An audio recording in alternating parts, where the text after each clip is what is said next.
it is what it is. Yeah. With the opt-outs, they're almost different teams completely. Yeah. in YouTube, some hello, ways. by the way.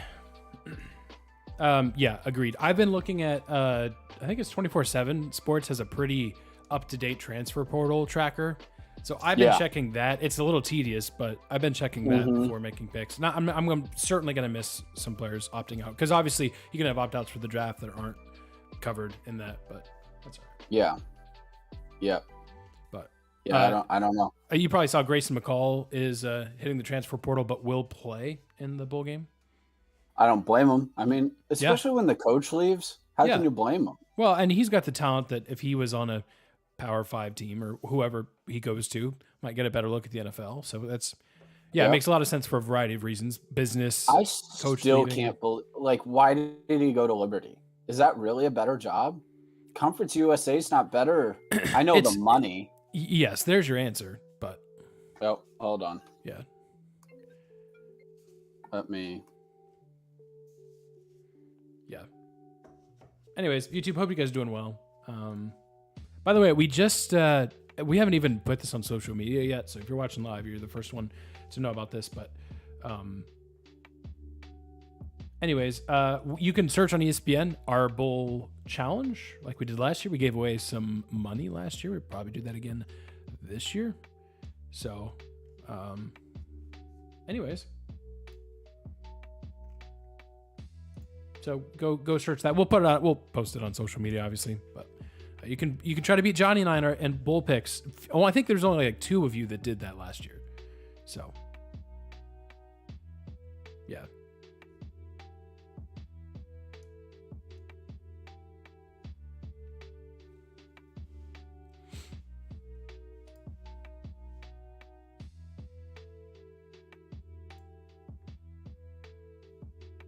Johnny says Discord is updating, by the way, so we're just chilling, waiting on that. I say Johnny, I meant Josh. You know what I meant. Hey, there he is. Yo. Hey, what's up? How's it going? It's going all right. Good. Just getting things set up. We're chilling on YouTube here. We're discussing Hello, YouTube. The audacity of the Music City Bowl to put Iowa and Kentucky in their bowl game for a second straight year. It's who, and maybe this is a deep dive that I can do. Yeah. Maybe Johnny has already done this deep dive. How did they decide? Does Mr. Music City Bowl decide who they went from, like a range of options, or is it like they just happen to be like the rankings of the teams that go in, ranking and like the conference alignment? Yeah, it's more the second one. So I think I'm guessing like it goes in ranking, but like the Music City Bowl probably has a pick over the Gator Bowl, I guess, just for purpose of illustration. That might be accurate, might not. Sure. But they can see the range of, like, I don't know, SEC teams ranked like 4 through 6 in their conference, and they basically get a pick of that, depending on some are like very direct, like the what am I trying to think of? The LA Bowl? Maybe it's the Las Vegas Bowl. One of them just like Mountain West champion, like done. Oh, gotcha. But some of the conferences, there's some ranges. So I know. Oh, yeah. It looks like they get, LA Bills getting Washington. Yes. State. Yes. And Fresno State, I think. Yeah. I think that's Washington State, Fresno State. Covering later tonight. I should know that. But Yeah. Anyways, dude, if you were in Dallas over January 2nd, I would. It's $8. I'm literally thinking about maybe moving my flight one day, or flying back one day earlier in the morning, and I would just head that evening because it's a noon game, so you'd have to really get there. Gosh, honestly, I was looking. There were better tickets just for like 25 that were a little lower, and which I was like, totally. There's no way that thing's selling out. I grab a cheap ticket and move in. $25 ticket and be a little closer. Yeah, Josh, if you were going to be there, I would have thought hard about saying, Mom, Danielle, don't give me anything for Christmas, which is too late. They already did. But said, take all the presents back. Just give me a ticket to Dallas. That's all I want. I just want to watch the Fighting Green Wave. It's all I've ever wanted. Let's genuinely. So before we actually podcast, let's do this for real. Abdul will be here in a couple minutes. Okay. By the way, realistically, in the fall, I will either be doing one class and working full time, or let's remind me later. Sorry, Wavelength wants to update right now, and I'd rather them not. Nice. I will either be graduated and just working full time as I'm finding out, the next step, Right. Or I will be just doing one class and working full time. So, if we want to, I realize it's going to be more expensive, but Red River Showdown could be a legit thing. That'd be so fun. That could be a legit move to make. Yeah. I'm in. Tentatively mark me down. Tentatively marked, cool. Yeah, and if we can sneak one or two of us in as media members, not sneak because we are media members. We are credentialed media. Yeah, good luck. Hey, we can. I know. That would be so hard. I know. I do think hey, when we're down not there, impossible. Yeah. Hey, all we have is about we have like 7-8 months to go viral, and go absolutely viral. Yeah. And what's gonna happen is best chance me eating mayo ice cream. Yeah, we gotta figure out when we're doing that. Aaron, I will do that. I do have a request though. Yes. I get my canned Gatorade the day I get my. Oh yeah, I do owe you that. That's very, very fair. I get my canned Gatorade. All right, I'm looking up right now. I can wash it down. I gotta wash it down. What is canned Gatorade? Is it just Gatorade? I swear we've been over this. There's no way we over have this for sure. No. I mean, I love canned Gatorade. There's no way. I probably went over this at school. Oh gosh, it's kind of. There's expensive. no way canned Gatorade exists. I just googled it. I've genuinely never heard of canned Gatorade. Pack of 24, Johnny. They make them in bottles, Johnny. I don't think it has to be 24. Do they just have like a 6-pack? Not on Amazon. Yeah, in bottles, like a normal human. No, Josh, it has to be canned. That was the agreement for the draft. Yes, it was. It tastes better. Yes, it was. Okay. Just buy it. Go to Uline, buy a $60 thing of concentrate. Never buy Gatorade again. Am I making the mayonnaise ice cream, or am I finding and buying the mayonnaise ice cream? I can. Let's see here. Oh, I found a recipe. 1 star. Johnny, pick your flavor. We got lemon, lime, and orange. I think those are the only 2 flavors I'm seeing. Oh, orange. Orange? Easy money. Okay. Oh, yeah. This is... Oh, I did find fruit punch. Nah, orange is good. Okay. I love orange. By the way, I think Abdul is in the server, but might need help getting... He should be able... As far as I know, he should be able to just click on the room we're in. But I at least saw his notification that he made it to our Discord spot. Oh, yeah. He was in there before he called me, and he said he was just finishing downloading Audacity, and then he'd be right in. Perfect. Yep. So he called me before. I said, just cool. call me again if you have a problem. So we should be hopping in any minute. All right. And there we go. Hopefully. Yeah. Abdul, can you hear us, camera man? wise. Sorry, YouTube. Hang on for a second. I hear you guys. Can you hear me? Yeah. Yep. I got you. Yep. Your screen's loading. We're coming up here. There we go. What's up? Hey, what's up? Hey. Oh, Abdul, fellas. this is Josh and Aaron. I'm pointing like I know how they're formatted on your screen. I don't know. Hey, how's it going? I'm Josh. Josh. I'm Aaron. Nice to meet you. Nice to meet you. Thanks for jumping on with us tonight. I'm fixing something on my YouTube overlay, and then I think we're good. They are soccer amateurs, so please help me. Yes. Inform them and help them love the beautiful game more after today. We do love it. We're just dumb. Hey, we do appreciate. We just we don't know why we love it yet. Yeah. There's a lot to love and appreciate, so I'm looking forward to this. Good. Good. Yep. All right. Aaron, we need to do anything else? I don't think so. I think I'm just getting a couple of last minute things set up here, and then Abdul, you got any questions before we get going? Really, is there any like baseline podcast rules you guys go by? If Try to there keep are, it we don't clean. follow them. A little bit. Cool. That's about it. We don't. Other than that, dude, share your mind. We want to hear it. Yeah. So open and honest. We love it. So yeah. No. Other than that, we're just share about Morocco, share about the World Cup, share about Ronaldo, Messi, whatever you want to talk about. We got our questions, but you talk about whatever you want to talk about. We're all. How are we ears. feeling? How are we feeling about this Ronaldo exit? We're gonna ask you that. We're gonna ask you. Well, all right then. All right, I think we're set on my end. That'll work for now. All right, I'll start recording. Yeah, sounds good. I'm Oh, recording. let me We're good. record. Yep, all good.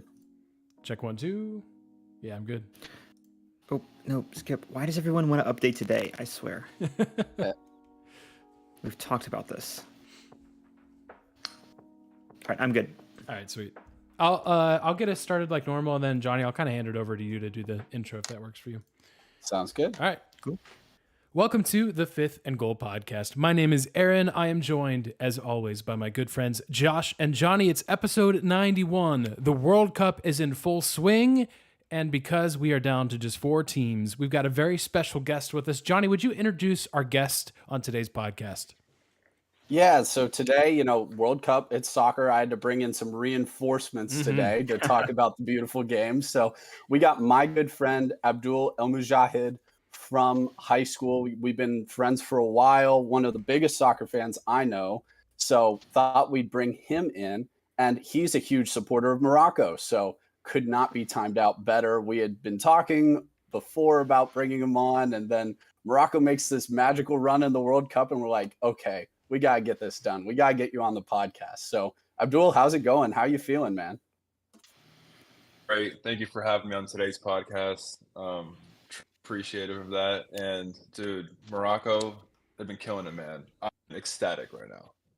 Yeah, it's been insane. 0 goals allowed for those keeping track at home. They're the only team of all these teams in the World Cup that have come and gone, and still they're in the Final Four. Would you speak a little bit about how this, yeah, you're a huge soccer fan, but this Morocco run is personal for you. Can you explain that just a little bit to give kind of the folks listening a little bit of background?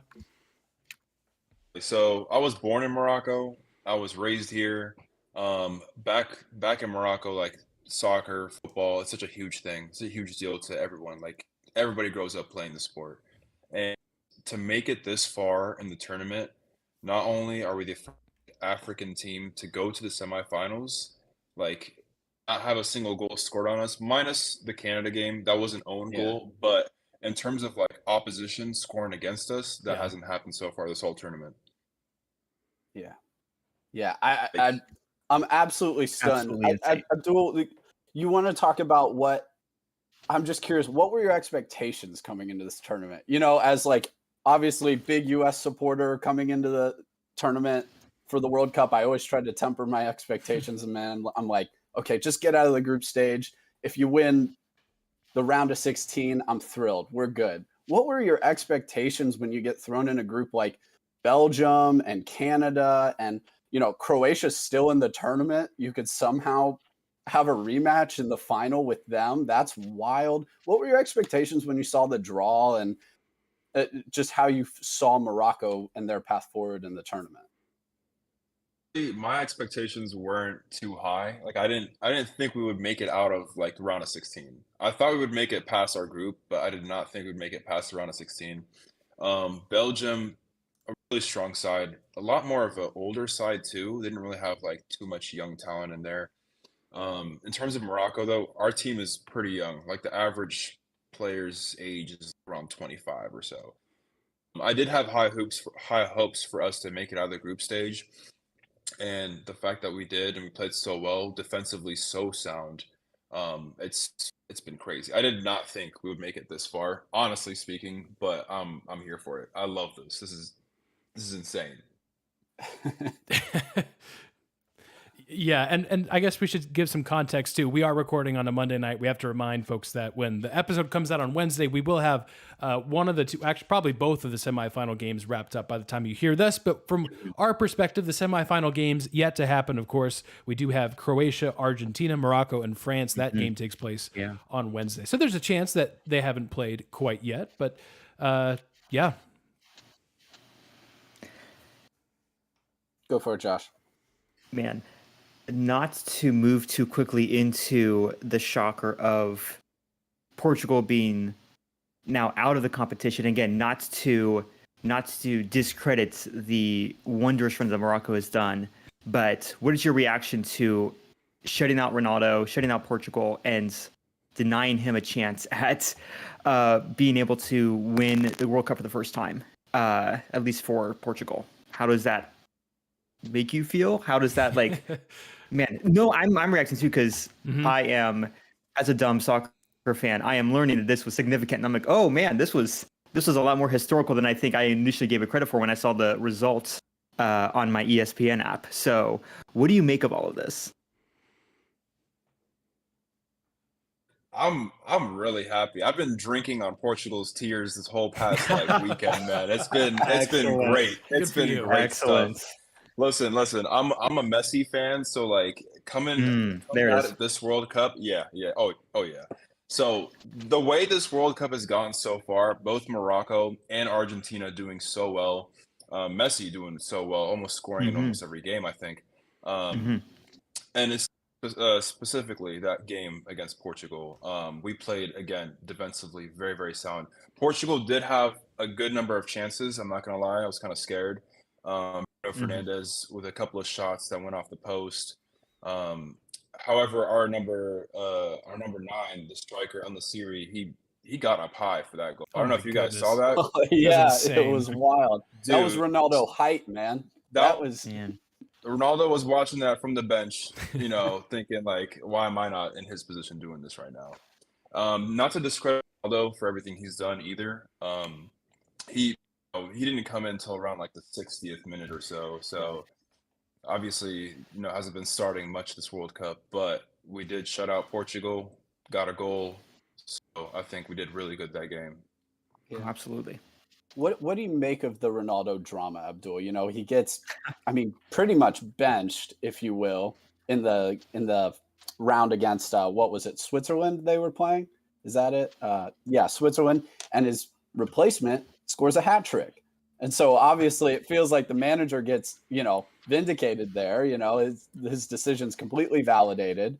But the drama, it's been following him with Manchester United. It has followed him onto the national team as well. You kind of hope that would stay in England. It certainly didn't. When I watched Portugal in this World Cup, they certainly looked a lot faster. They looked a lot freer when they were playing without him. I know they still lost to Morocco and they're still down 1-0 without him. So that, to me, is full telling that Morocco was the better side there. But what do you make of the drama? What do he has also this news now that he's going to sign with the Saudi Arabian club, I believe now. So, what do you make of the drama? Do you think that was a huge distraction for the club? What are your thoughts as a Messi fan?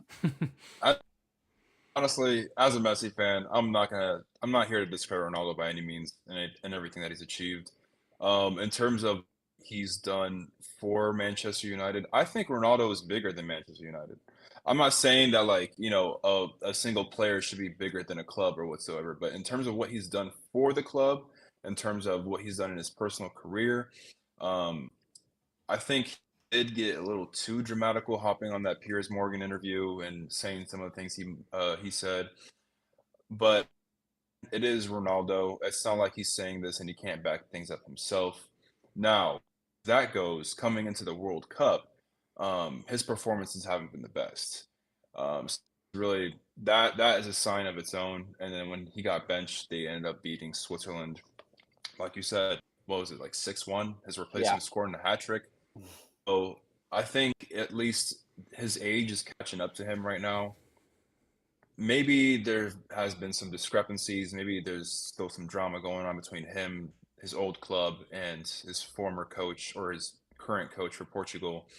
But the man's he's 37 years old, right? Playing in his 5th World Cup, mind you that. Yeah, that's pretty insane. I feel the same way. I came into this World Cup, not again, pretty casual soccer fan here myself, but tuned into Ronaldo's game against South Korea. Unless some very bizarre situation happened, Portugal had the group wrapped up, both advancing and winning it. And you just kind of saw Ronaldo out there, not even bothering to get on sides, just way off sides. And it didn't matter. Portugal won the group. In the end, didn't really matter for them. But it was one of those things where okay, this is still the World Cup. Come on, man. Interesting scenario there, but not that he didn't care, clearly, because we saw his emotions at the end of the tournament when Portugal got knocked out. We talked a lot about Morocco, Portugal for obvious reason. Has there been another surprise in this tournament that's maybe shocked you the most? Is it Croatia ending up in the Final Four? We talked about Belgium being kind of an older side. That was kind of the storyline with Croatia too. Was there any other big surprises that kind of caught you off guard this tournament? Surprises that caught me off guard this tournament, man. Belgium, us beating Belgium 2-0. I didn't really think that was going to happen, but Yeah. it did. We played really good against them. Again, defensively sound. Um, man, honestly, Messi, Argentina just been killing it. Like they've just been absolutely killing it. Every single game, just on. I don't know. Have you guys seen the Netherlands Argentina game? Oh yeah, it was a Yeah. brilliant game. That one got a lot chippier than I expected. I And forget two with Louis Van who it Gaal. was. I forget who it was. Yeah, I saw that after the match. He got into it with Van Gaal. I forget who it was on Argentina who blasted the ball at the bench. Though he's lucky he stayed in the game. And they talked about it on the broadcast. Like he deserved the yellow and he got it for the foul. And he easily could have gotten a second yellow for blasting the ball at the bench like that, which it's not an argument, really. You can't blast the ball like that at the bench. He's like he stayed in the game for that. But I've never seen that really happen at that stage, like in the World Cup, where somebody does something that dumb and the whole bench just like attacked him, basically. Listen though here. One other big surprise, I did not expect Brazil to go out like Yeah. that against Croatia. Yeah. Yeah. No. Yes. Especially when they scored in extra time. Everybody thought it's over, it's done, and you can't kill those Croatians, man. Extra time, and Neymar scored to also tie his tally with Pele Yes. as the highest joint Brazilian top scorer. So everything was on Brazil at that moment, and then just folded last second. I don't think I've ever heard a post getting hit louder than Brazil hit on that penalty kick. I mean, that thud, man. I can't imagine. Man. I mean, I was mostly, It was that loud on television. Yeah. I mean, I was Imagine in mostly person. excited because I'm like, okay, this is an awesome upset, good for Croatia. But if you're a Brazil fan, then I mean, oh my goodness, just utterly devastating with that much potential, the clear favorite of this tournament, and they go packing. The other team that obviously the defending champions, France, going into this tournament, there was all kinds of injury concerns. That might be one of the biggest surprises to me is how effortlessly, for the most part, France has advanced all the way to the last four. What do you make of France and that depth that they've been able to show despite all the key injuries? That just goes to show you how deep the France squad runs. Like they just have options. Brazilian side, that's why it caught me off guard because Brazil had like another team that would have been just as good to play professionally anywhere else. Yeah. But in terms of the France side, they got young talent. Mbappe's still killing it. He won a World Cup at 18. Yeah. He that experience. Dembele, absolute monster. If he can stay healthy as what he's doing right now with France, I think he's going to be a real menace, especially in the semifinal. He's going to be tough to mark.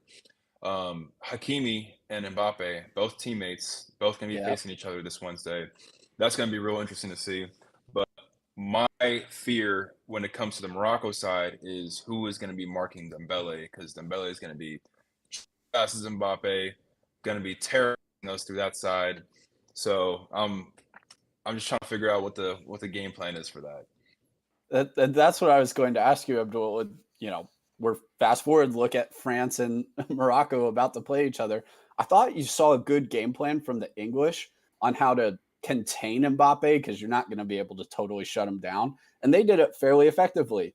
But in doing so, they allowed Giroud to go off in that game. And he was fantastic in the air. He's one of the best finishers, in my opinion, in the world, even though he wouldn't have been the starter if Benzema was healthy. Still, he's a fantastic finisher. He's exactly what you want up top at the number 9. How do you see that really skilled, talented, structured Moroccan team defense being able to lock down all of these weapons? Now, they've done it to Spain. They've done it to Portugal, did it to Belgium. What chance do you give them there? What are you thinking? How are you feeling about the game? Do you think you guys are going to need more than one goal to get out of this one?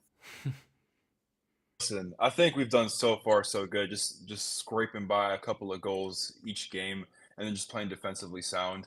I think in terms of that game, the real danger is going to come from the wings because, Hakimi can mark Mbappe, but who's going to get Dembele? I think down the middle, we're pretty solid defensively, but wings, you never know what could happen. And like you said, Giroud is such a lethal finisher, dude. Like if one cross comes into the box and it smacks his head just right, like boom, it's in.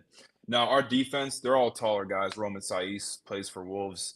We have a couple other guys too who play for some of the Moroccan league and some elsewhere in Europe as well. I don't know.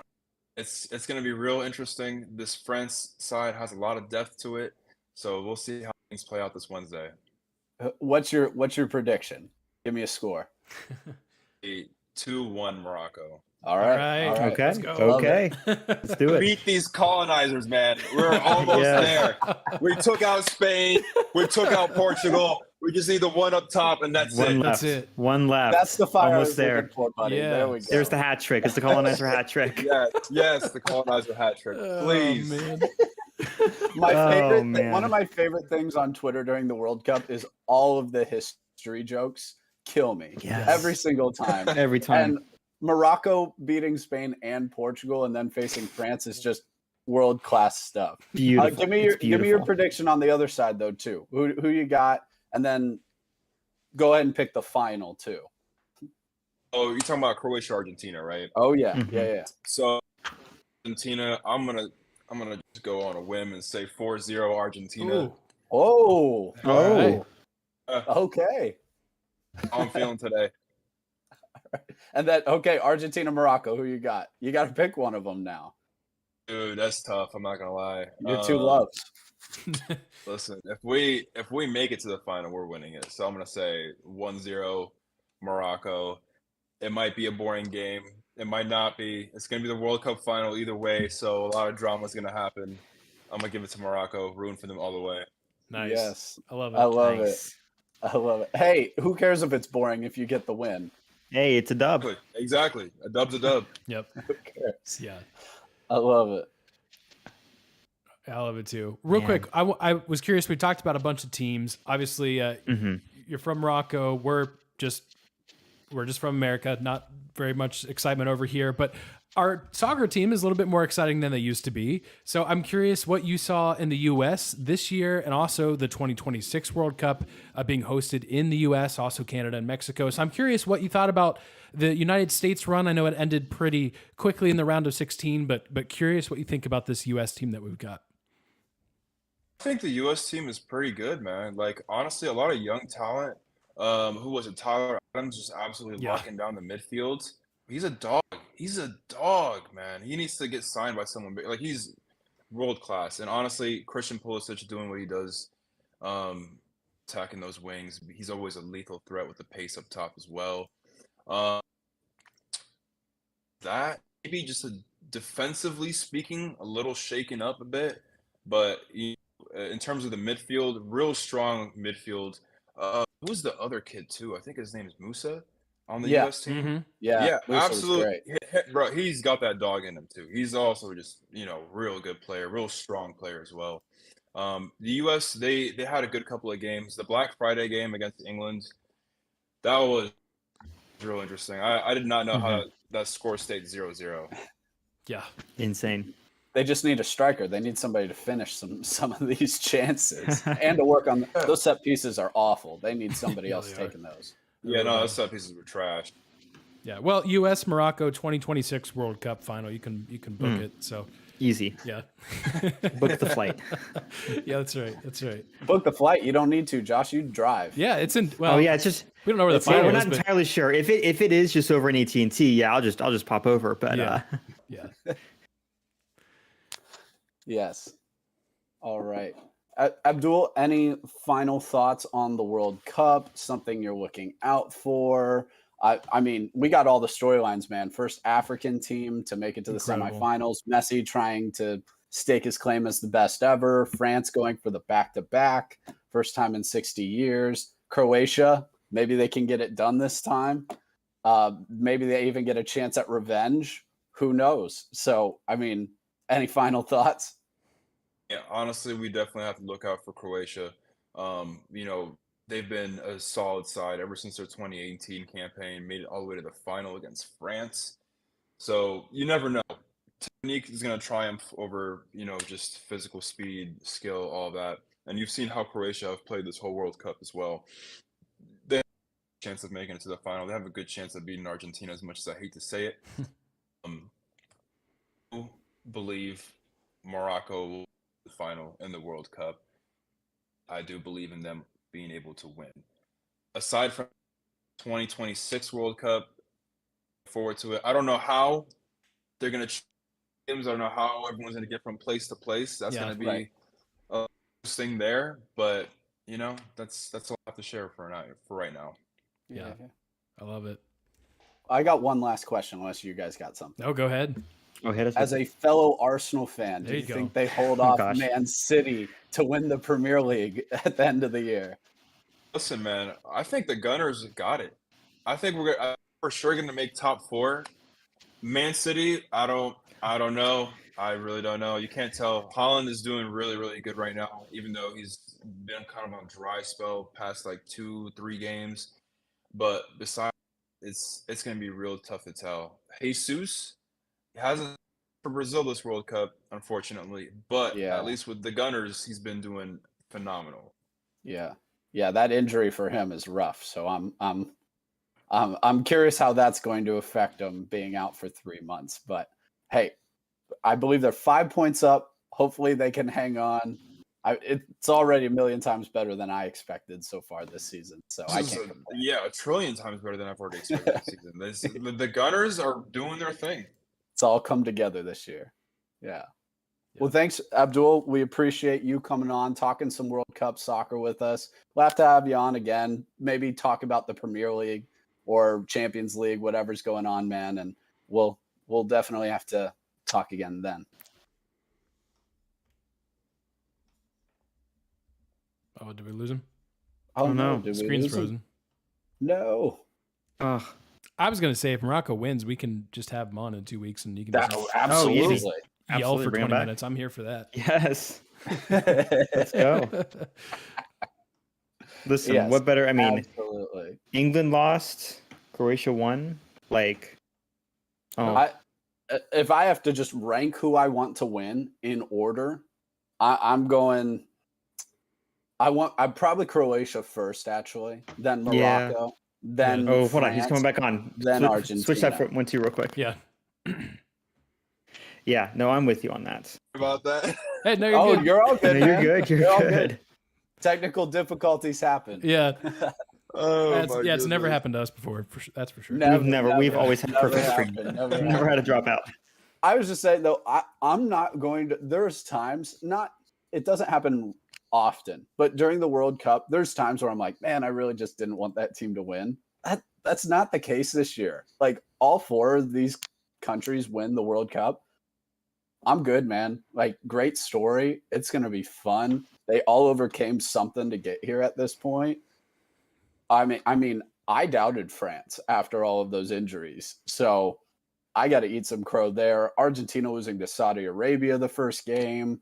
Croatia, everybody just thinks you're too old.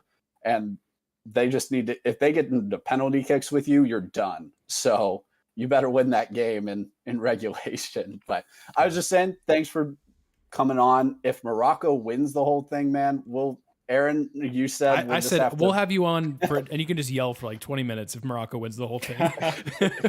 Yelling for like a straight hour. Yeah, and I'm buying everybody here shots. Like it's gonna be crazy. Incredible. Well, I hope Wednesday goes so well for your squad. I hope it's a good World Cup semifinal. Both of them, I'm sure it will be. It's been an incredible tournament so far. Yeah, Abdul, I'm with Johnny and Josh. Thank you so much for joining us. Awesome to hear your perspective on all this. What a miraculous run it's been for Morocco. Very cool. We'll be right back.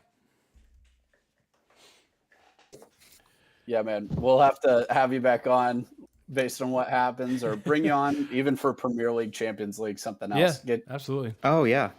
Always need another soccer guy on the podcast every now and then. So absolutely, Johnny. Thank you guys for having me. I truly appreciate this. By the way, this has been fun. Oh yeah. Can't wait. Of course. Thank you. These semis. Yeah. Nice meeting you. Likewise. Yeah. Thank you so much. If you want on Audacity, there's a way. So if you hit like the stop button on the recording, if you go to file, there's like a file and then you can export as MP3. That's usually what we do. And if you want to just like, if it's possible to email that file to the email I like sent you all the just like the random notes. That's perfect. We'll take that file and I edit it all together and make it sound nice, and then it'll go up on Spotify and all the other places on Wednesday. Yep. And if you want, Abdul, I think in that email also put your Twitter and Instagram, and we'll tag you. Yeah, absolutely. All right, cool. Yeah. Awesome. Guys. Yeah.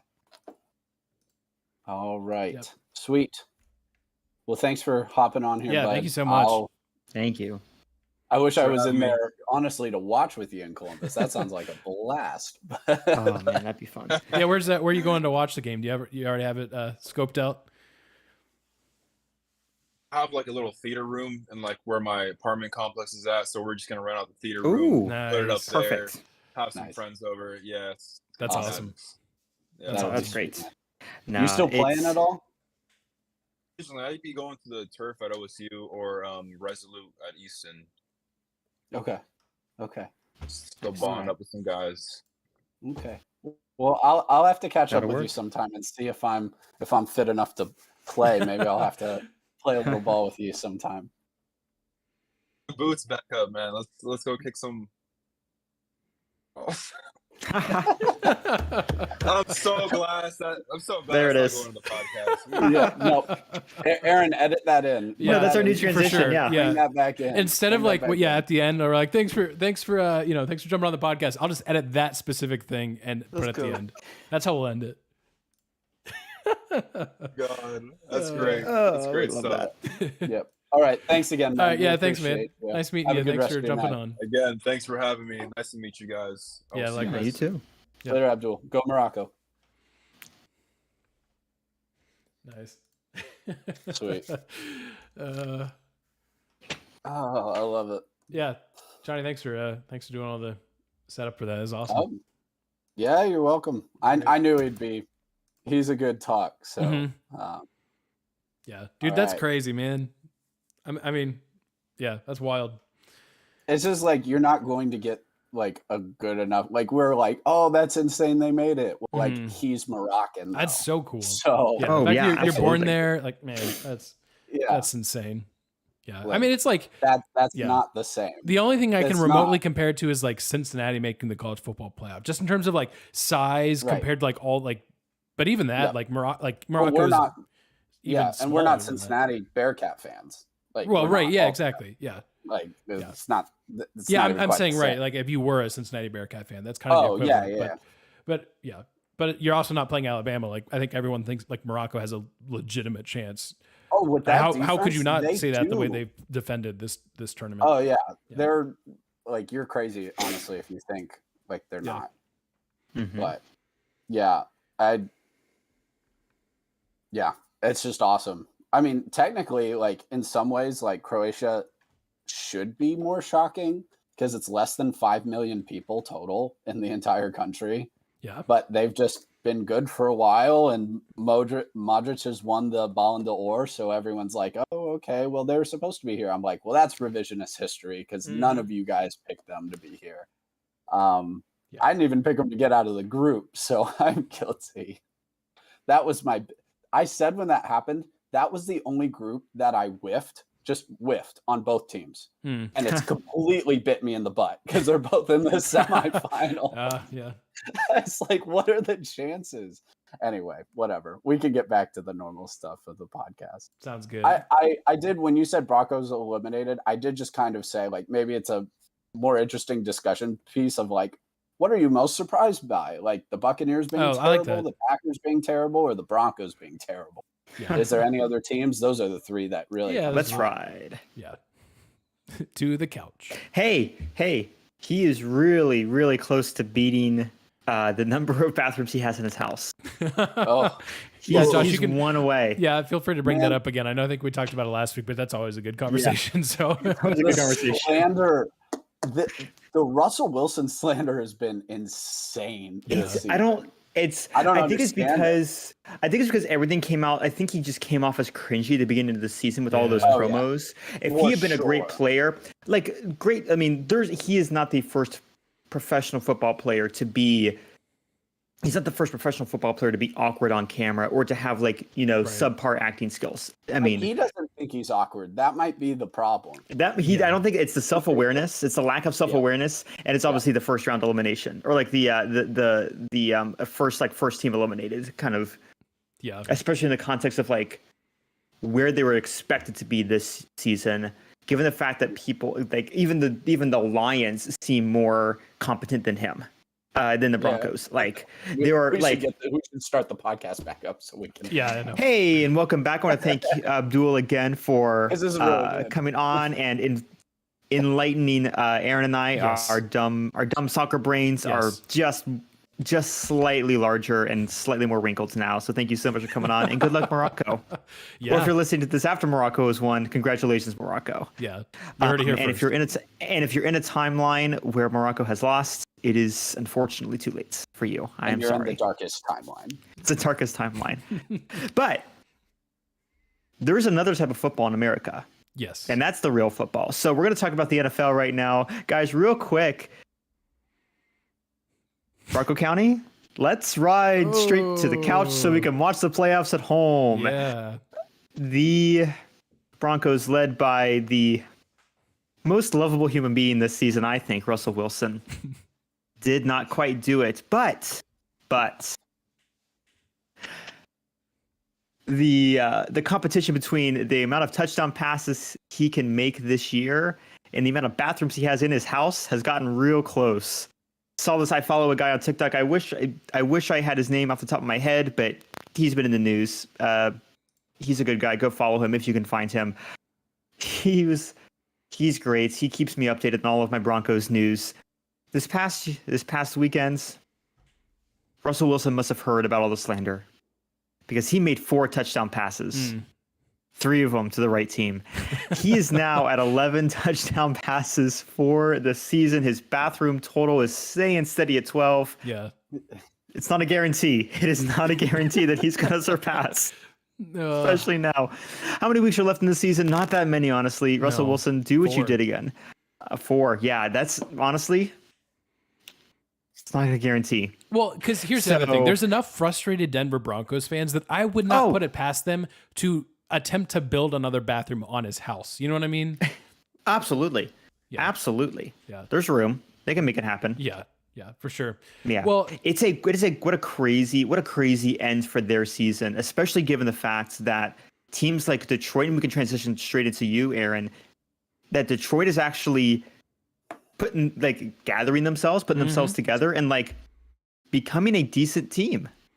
Yeah, It's the disappointment of expectation. We expected Russell Wilson's Broncos to do so much more than this. Yes. And pretty much every other team. You did. You did. We have the audio.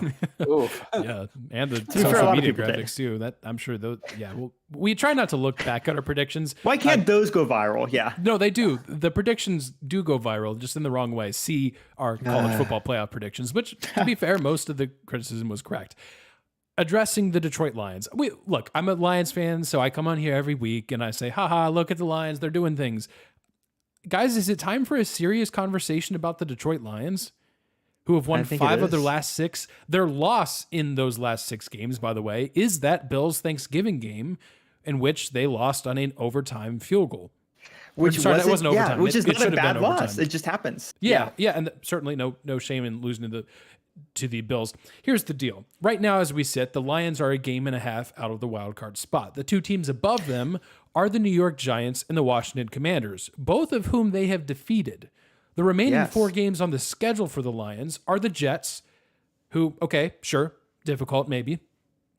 Yeah. Then the Panthers, the Bears, and the Packers. Hey, Panthers control their destiny in the NFC South. Don't sleep on the Panthers. I'm not. But there's a scenario that they've got things going the right direction. The defense is not great. I think if they do end up in the playoffs, they could end up getting blown out by a team with a capable offense. But look, if the Lions are even in the last 2 weeks sniffing at the playoffs, and I think at this point they might be, that is a huge, huge upgrade from a team that started 1-6. A team that started 1-6 and you thought, ooh, this Dan Campbell experiment with all of his assistants that have all played football, it's just not really working. The defense is horrible.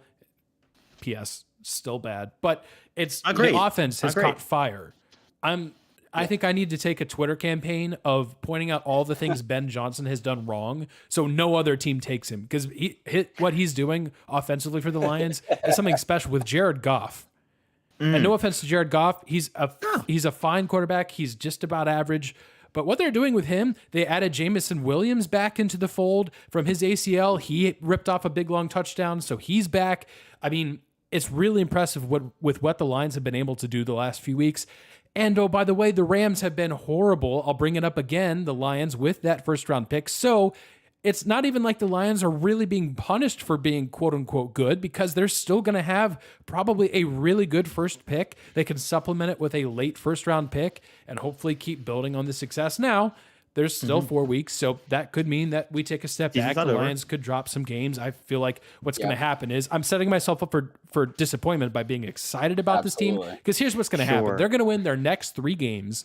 They'll face the Packers, the last game of the season, and Aaron Rodgers, who will have absolutely nothing to play for, will beat the Lions just for the heck of it, and that will end the season. That's what I'm worried about. That's what's probably going to happen. But you know what? I'll take it. The fact that the Lions have 6 wins now, 6 and 7 now, I'll take it. Mm-hmm. Aaron, my question for you as a Lions fan is, what do you want them to do with the first round picks?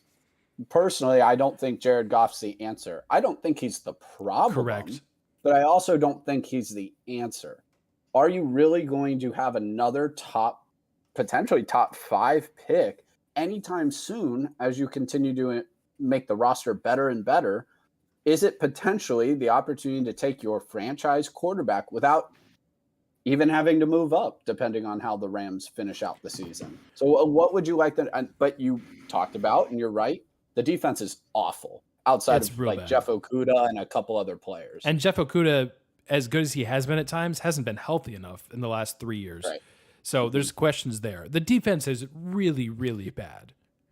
I think you have to go defense. If there's any shot that somehow like Jalen Carter ends up there, I don't think he will. But if you have a chance, because we had this conversation about this time last year, everyone, or maybe a little bit later, right? Everyone was kind of looking ahead to next year's quarterback draft, and it's going to be amazing. CJ Stroud, Bryce Young, you name all these players. Then you give these players the whole college football season, and yes, they've looked good at times, but if anything, haven't we poked more holes in this quarterback draft class than we have answers? Like, I think Bryce Young is a baller. I think he's great. He makes plays for Alabama. Alabama would have 4 or 5 losses without him. I don't think there's any doubt about that. But I do worry he is a little bit smaller. And now I'm never going to look at a guy and say, oh, you're 5'10", you can't play in the NFL.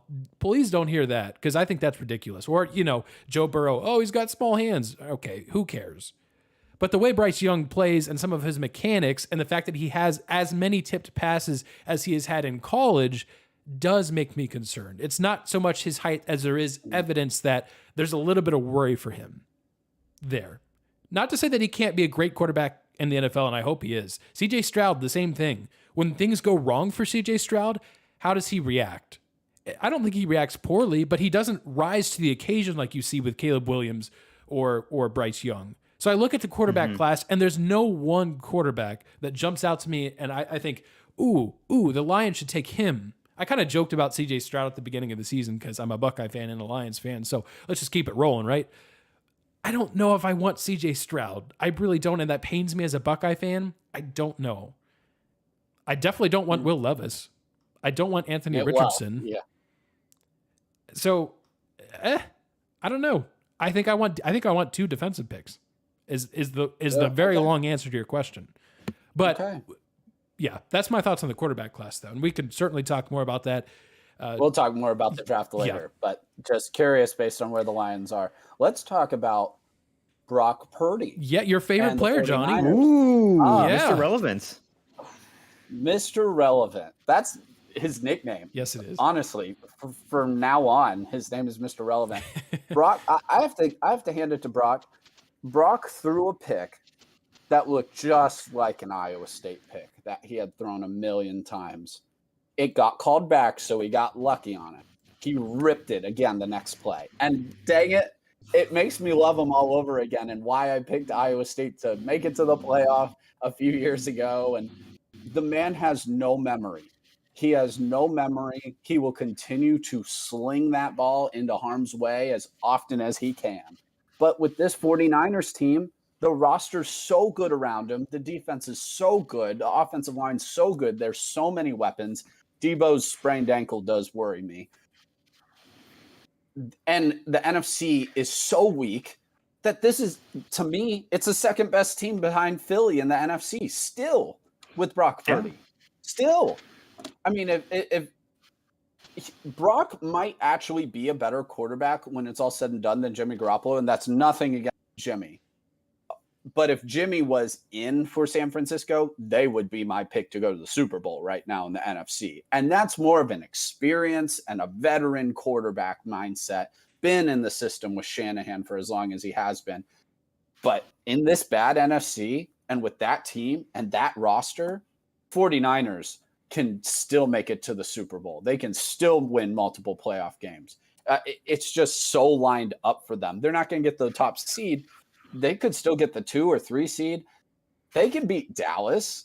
They can beat every other team in the NFC, no question. My only real concern is against Philly. Well, okay, you play them in the NFC title game. Let the cards fall what they may. Like, I think every 49ers fan would take that if you told them at the beginning of the season, hey, you're going to be playing your third-string quarterback. And you made it to the NFC title game. Yeah. I think they'd all say, sure, that's great. We'll take it. I think Josh and I could beat the Cowboys if we told them it was a playoff game first. So it's true. Yeah. They nearly lost to the Texans. Yeah, they did. Yeah. Well, notably, that 49ers game, not only did Brock Purdy play really well, but he massively outplayed Tom Brady and the Bucs, who we joked about it, but it was a serious thing. The Panthers control their own destiny because should have gone out when you were up. You're kind of right. Josh, I feel that way about Matt Ryan. You had a great, same deal. Anyways, would you guys like me to give you? Listen, am I sad? I'm not sad at all. But no, me neither. In the NFC South, I will give you the current records in the NFC South. Please. Mind you, they are all still in it. Now, before you say this, Johnny, if you have kids, cover their ears because this is ugly and potentially parental guidance required. I'm gonna throw up real quick. Thank you, Aaron, for looking out for the. We really try. Content warning. Just. We also might talk about Iowa, Kentucky in a bowl game later. So also. No, don't worry. I'm going to talk about the Bahamas Bowl. So don't you guys worry. We'll balance it out. Yeah. Just think if your kids are old enough for that. At the bottom, we got New Orleans, 4-9, and they blew that game against Tampa Bay last week. Yep. And if they win that game, they are tied for first.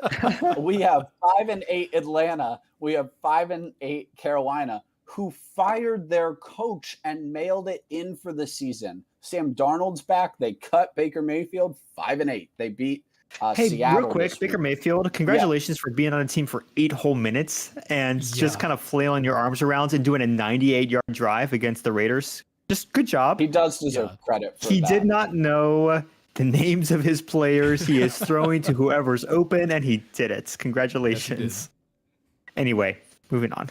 And then we have Tampa Bay 6-7, top of the division. Darn. I mean, it is just awful. And I know I've said before that my worry is that the NFC is so bad that Tom Brady and the Buccaneers win that division, and Tom finds the magic somehow in the playoffs. Something and happens. Gets to the Super Bowl because he gets to play Daniel Jones and Dak Prescott and Kirk Cousins to get to the Super Bowl. And that nothing would infuriate me more than that. Oh, I would. We would all boycott the Super Bowl. We would boycott the NFL. I would sell my terrible towel and I think that's all I have. My Palomalo jersey and just drop out. Because this team is awful. Yeah, it's terrible. No, it's horrendous. Fox switched off the game Tom Brady in it for a different one. Yes, so we go watch because we really wanted to watch Geno Smith. Has that I love ever watching happened? Geno Smith. I'd rather watch Geno Smith. I would love to know where's our stats guy to tell us has that ever happened when Tom Brady is in a standalone game, right? Which that Fox game kind of is, not totally, but kind of. Most of America gets it. Has that ever happened before? I mean, that the team, he's no longer able to just make every random wide receiver the best wide receiver you've ever seen in the slot. He's no longer able to make whatever offensive lineman you put in front of him brilliant. He's no longer able to do that. And they have the worst rushing attack in the league, and they continually are hurt at wide receiver. Tom's too old to be dealing with that anymore. And he's not bad. He's not the problem, but he's not the solution anymore. He is no longer Flex Seal. He was Flex Seal all over the place in New England. And he was for the first couple of years, even in Tampa. No more. Like, no more. Tom is just, he's there. He's efficient. He does what he does, but he can't escape anybody anymore. His movement in the pocket's even gone down. He does not want to get hit. When there's even the hint of it, he starts to kind of just tuck the ball and go. And I get it, man. You're that old. You shouldn't be taking those hits. But Tampa just, there's something missing there. The play calling's not good. They've had just little flashes in the pan, and their competition's so bad that they've been able to overcome them because of it. But man, I mean, it's just a horrible division. I'm kind of cheering for Carolina. I'm cheering for Carolina or Atlanta to come take that division. They're all terrible. They are all awful. But first round exit for all of them, but please, just not him. Just not Tom. My heart can't take it. Yeah, he's had his. We're good. I already lost Kenny this year. I can't lose Kenny and gain another Tom Super Bowl. That's fair. Well, also, Mitch, please Mitch, I'm just upset at you. I'm just upset at Mitch right now. It's okay. That's okay. Everyone at Pittsburgh is, but Burrow finally beat the Browns, Josh. So that's good. Hey. Oh yeah, that's cool. That's fun. That's cool. All right. Well, there's your NFL quick hits. We'll obviously be covering this much more because, like we said, there's only 4 weeks left in the regular season. Happy playoffs to the Fifth and Goal Fantasy Football League. We'll keep you posted on how that goes. All right, guys, it is time for our picks of the week. Last week, of course, we picked Army and Navy, and guys, it was an excellent game. Man, that's a close Army game. defeating Navy in the first overtime game in series history. They've played 123 times. Now, overtime was introduced in college football in '96, but that's still a lot of chances for this game to go into overtime. Never has, but Army was the team that pulled it away just barely. A game-winning field goal, 20-17, the final.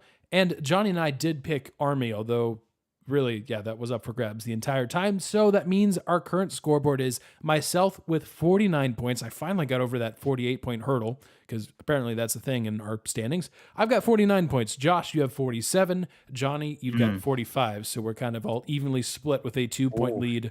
That's a pretty nice split. Yeah.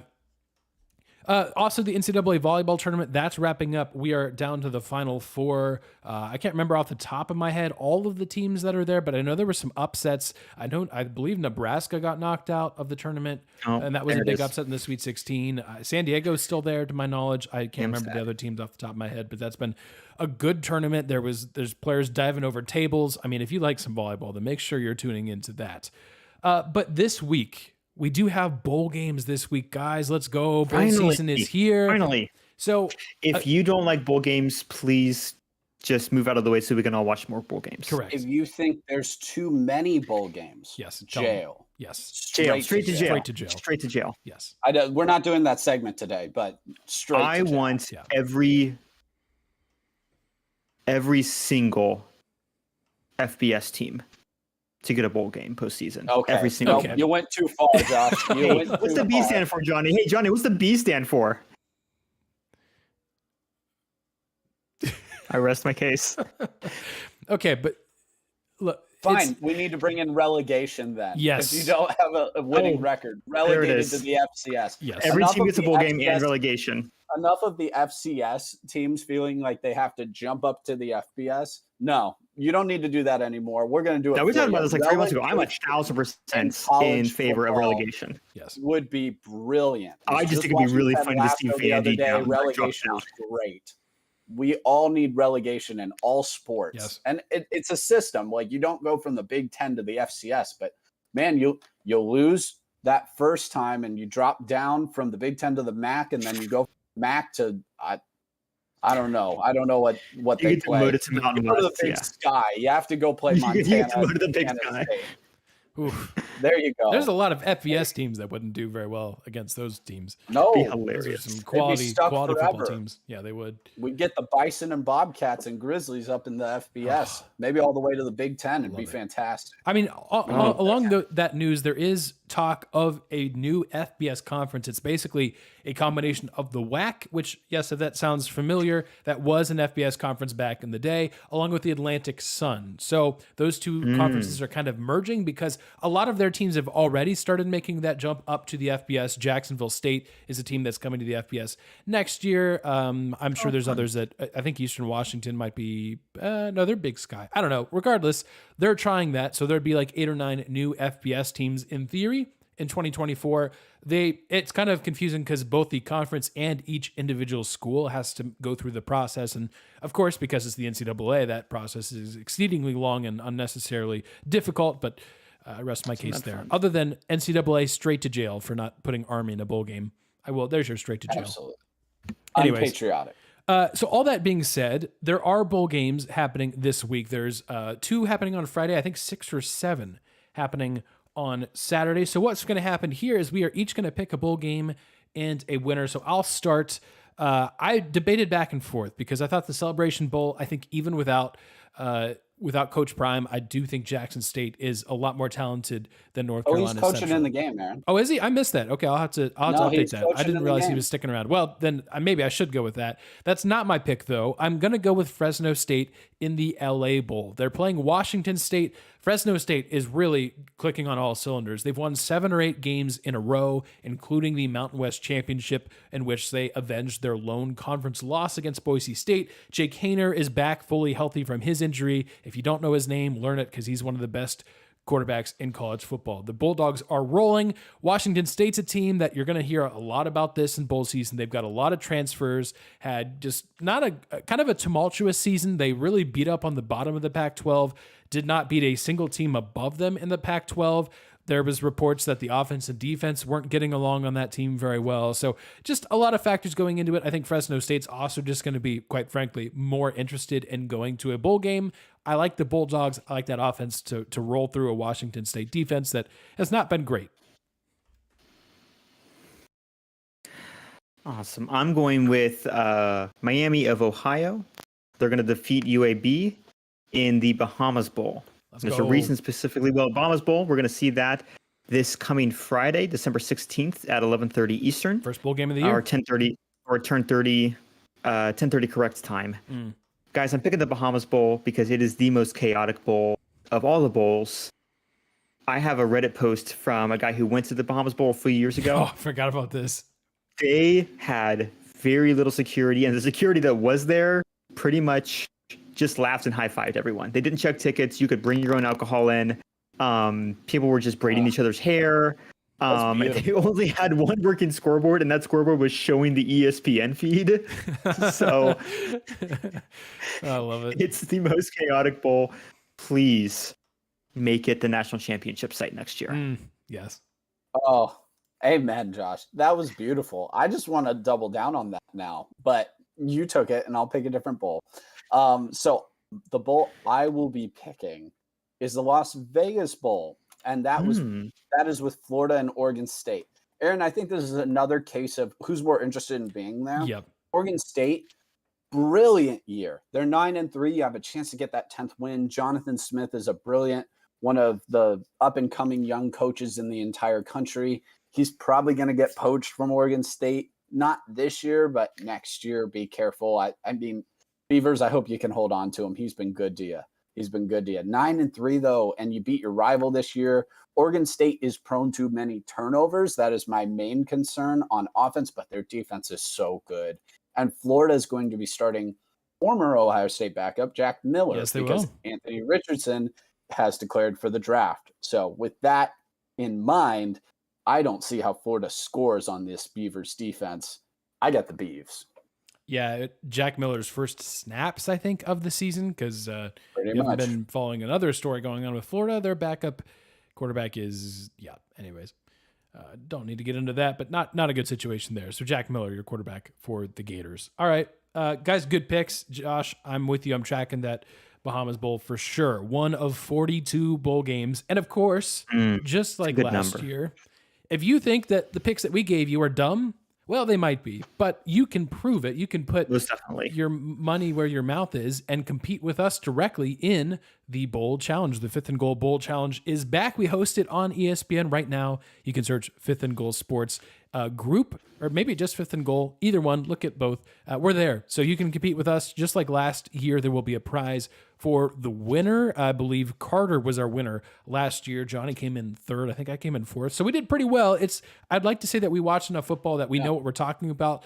But I also remind you, like March Madness, in some cases it helps if you've just never watched college football ever and you just blindly make picks. And that's probably never truer than this year with all the transfers and all the movement. So best of luck to you. Of course, we'll be talking about it here. Well, I was going to say in the next few weeks, really just next week, because we're going to be gone for Christmas. But next week, we will be talking about and picking the college football playoff. But we still have some time before those games happen. And we've got a lot of bowl games between now and then. So that wraps up this edition of Picks of the Week. And of course, you know what that means. It takes us to what we're following.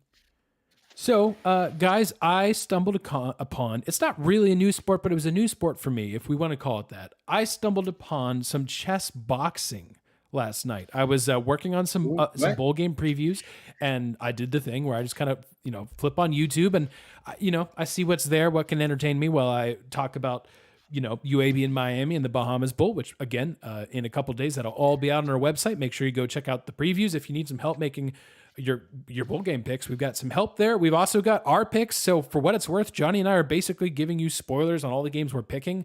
So anyways, all that being said, chess boxing. Josh, this was really in line with your podcast. I feel like you need to almost intro your podcast and then allow me to be a guest on your podcast. I feel like that's what we need to do. Yeah. Hey, guys, welcome to Chess Heads, podcast within the podcast, showcasing the latest and greatest within all the sports that we don't talk about in the main show. Today with me is a special guest. You've heard him, it's Aaron. Welcome to the show, Aaron. Well, thank you for having me, Josh. It's really great being here. Cool riff on chess. Yeah, so chess but punching. Yes, literally chess but punching. Sorry, say that one more time. Do you throw the pieces? No, at each other? Not quite. Although it's not far from that. So it's maybe what you imagine. It's alternating rounds of chess and boxing. So you can either checkmate your opponent, you can knock out your opponent, or if it gets down to a tie, I think they go by traditional boxing points. Actually, if you stalemate in chess specifically, and if you don't know how chess works, then this is all a foreign language to you. But if you stalemate in chess, then it goes to the points in boxing. Anyways, there's a pretty popular YouTuber named Ludwig who put on this big chess boxing event with a bunch of other YouTubers or whatever. I'm not a big boxing guy at all, but I thought this was absolutely fascinating to watch these guys play chess, because they're you get 5 minutes on your side to play chess. So you're playing fast and you play for 2 minutes or however long. They took the chessboard and it was on this stanchion, and the stanchion raised up, and then you were just in a boxing ring. So then you'd box for 3 minutes. It was pretty crazy. So anyways, that got me thinking, as exciting as chess boxing is, I feel like there's opportunity for us to invent another game or sport combo of some kind. The one that jumped out to me, and it's not that exciting or funny, but I think it's very practical. You could just get a group of 5 guys. You play 2K, or 10 guys total, 5 on each side. You play 2K for a quarter. You take whatever the score of that game is, then you go to a just normal basketball court. You play a quarter of actual basketball so you alternate 2K and real basketball. I think that's got some potential. But I think that's got some legs. Do we have any other combo ideas? I think it would be really cool. And I don't know what you would call it, but say you wanted to have people you would run a marathon.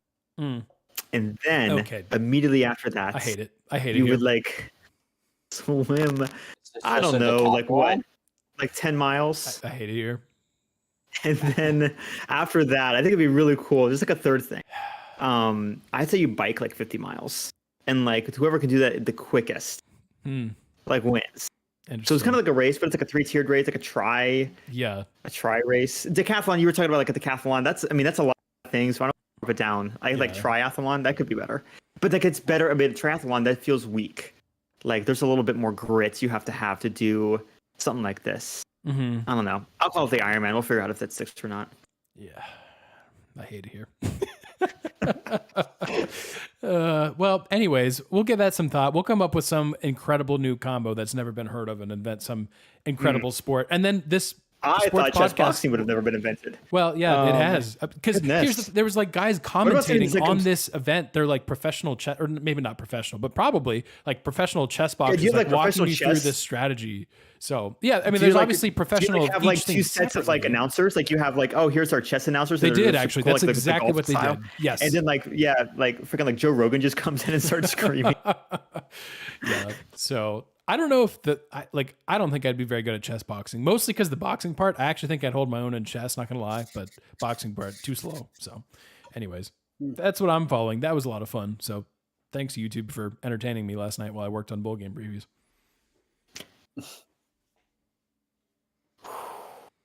I'm gonna keep this quick, but I'm pulling out Oh, uh-oh. What? the conspiracy theory Uh-oh. clock because this is a legit conspiracy. Uh-oh. Guys, you're familiar. That's enough. You're familiar with the sport of baseball, specifically the MLB. Mm-hmm. We've had to have talked about this on the show. If not, Aaron and I have talked about this in private, and I'm sure Johnny and I have all talked about this too in private. They have juiced balls in the past. Yeah. And they've just done weird stuff to balls, weird stuff to the baseballs. Over the past few years. This year, the MLB commissioner, who I'm forgetting his name off the top of my head, it doesn't really matter, though it probably does matter, Manfred, he said, hey guys, this year we're going to use one ball. He doesn't like baseball. He doesn't like baseball. We've established he's not watched a single game of baseball in his life. He promised at the beginning of the season, one ball. One type of ball. Mm-hmm. To rule them all. Stringent, they're handmade. There's a range of weights within the handmadeness of a ball. But like consistent balls, we're doing one type of ball. Well, Meredith Wills, she is an astrophysicist and does research for MLB on like some of their stat stuff. She grabbed about 200 balls. Well, she working with Insider Magazine grabbed about 200 balls over the course of this past season and weighed them herself. Now, I can't stress you guys enough how dangerous this was. The MLB has a standing policy that anyone who gives balls specifically to this woman fired on the spot if you're non-union. Yeah. They don't play around. And you know what she found when she weighed all the balls? They have not been using one ball. They've not been using two balls. They've been using three. Mm. Some of the juiced balls that we kind of talked about last year, those balls some of those were still in circulation, just natural. You would think a lot of balls were the dead balls that we've been talking about, and so with those, home runs dropped. That's kind of what we were thinking. More infield play, nothing crazy there as far as like that. However, there was a middle ball, and there's a whole graph on this. I'll share this to Fifth and Goal Sports so they can then share it because it's a crazy thing. Because the MLB is very specific on how they weigh and measure and send out the balls. The MLB knows not only, like they're the ones overseeing obviously the manufacture of every single ball. It's Rawlings, but then they oversee everything. They know which balls go to which stadiums on which days, and they know which cases of balls are going to be tested by the ball tester, like the approval committee, whoever's there on the in the park on the game day. So they know they know the lot numbers, what balls are. And I only say that to tell you there was this what they call the Goldilocks ball, not a juiced ball, but definitely 100% not a dead ball. About a gram and a half weights difference between this dead ball and then the Goldilocks ball. Just a touch heavier, which we have seen makes a world of differences. There were 3 specific times. Now, to be fair, before I say this, the MLB ships out about 120 balls per game. About 2,400 games a year total. Just like if you're going to, combine everything. This is a sample size of about 0.069% of the potential balls. Now, are they manufacturing 300,000 balls a year? No. There is some overlap, but this is not a truly random sample because of the tight nature of, like, you could get fired if you are sending the specific woman balls. Like, this is not as random as we would like it to be. However, the three main areas that these juiced balls were used, do you want to guess? I won't guess because I know, but yeah, commemorative games. Yeah. So Rangers 50th anniversary opening game, special, like, I believe home run derby postseason stuff, All-Star game too, and All-Star game, exactly, and Yankees games. Yay. specifically Johnny, in October and November, Yankees games. Yeah, what was now? Remind the folks what was going on in October for the Yankees. Thank you for asking. Thank you so much for asking. I will tell you exactly what was happening in October. Yeah. There was a little baseball player. I don't know if you've ever heard of him. His name was Aaron Judge. It rings a bell. He was going to break the non-juiced record for home runs in a single season. Correct. Barry Bonds is at 73, and no one's been able to hit that. But Aaron Judge was almost able to with what did he do? 62. That sounds right. Sounds right. Like in fairness to Aaron Judge, it sounds like in this instance, it could potentially be happening to him unknowingly. No, like he is not. He himself is not aware. Half the pitchers in the MLB have complained to the MLB about this over the past few years. I believe. Certain guys are on record since 2017 complaining about ball inconsistencies.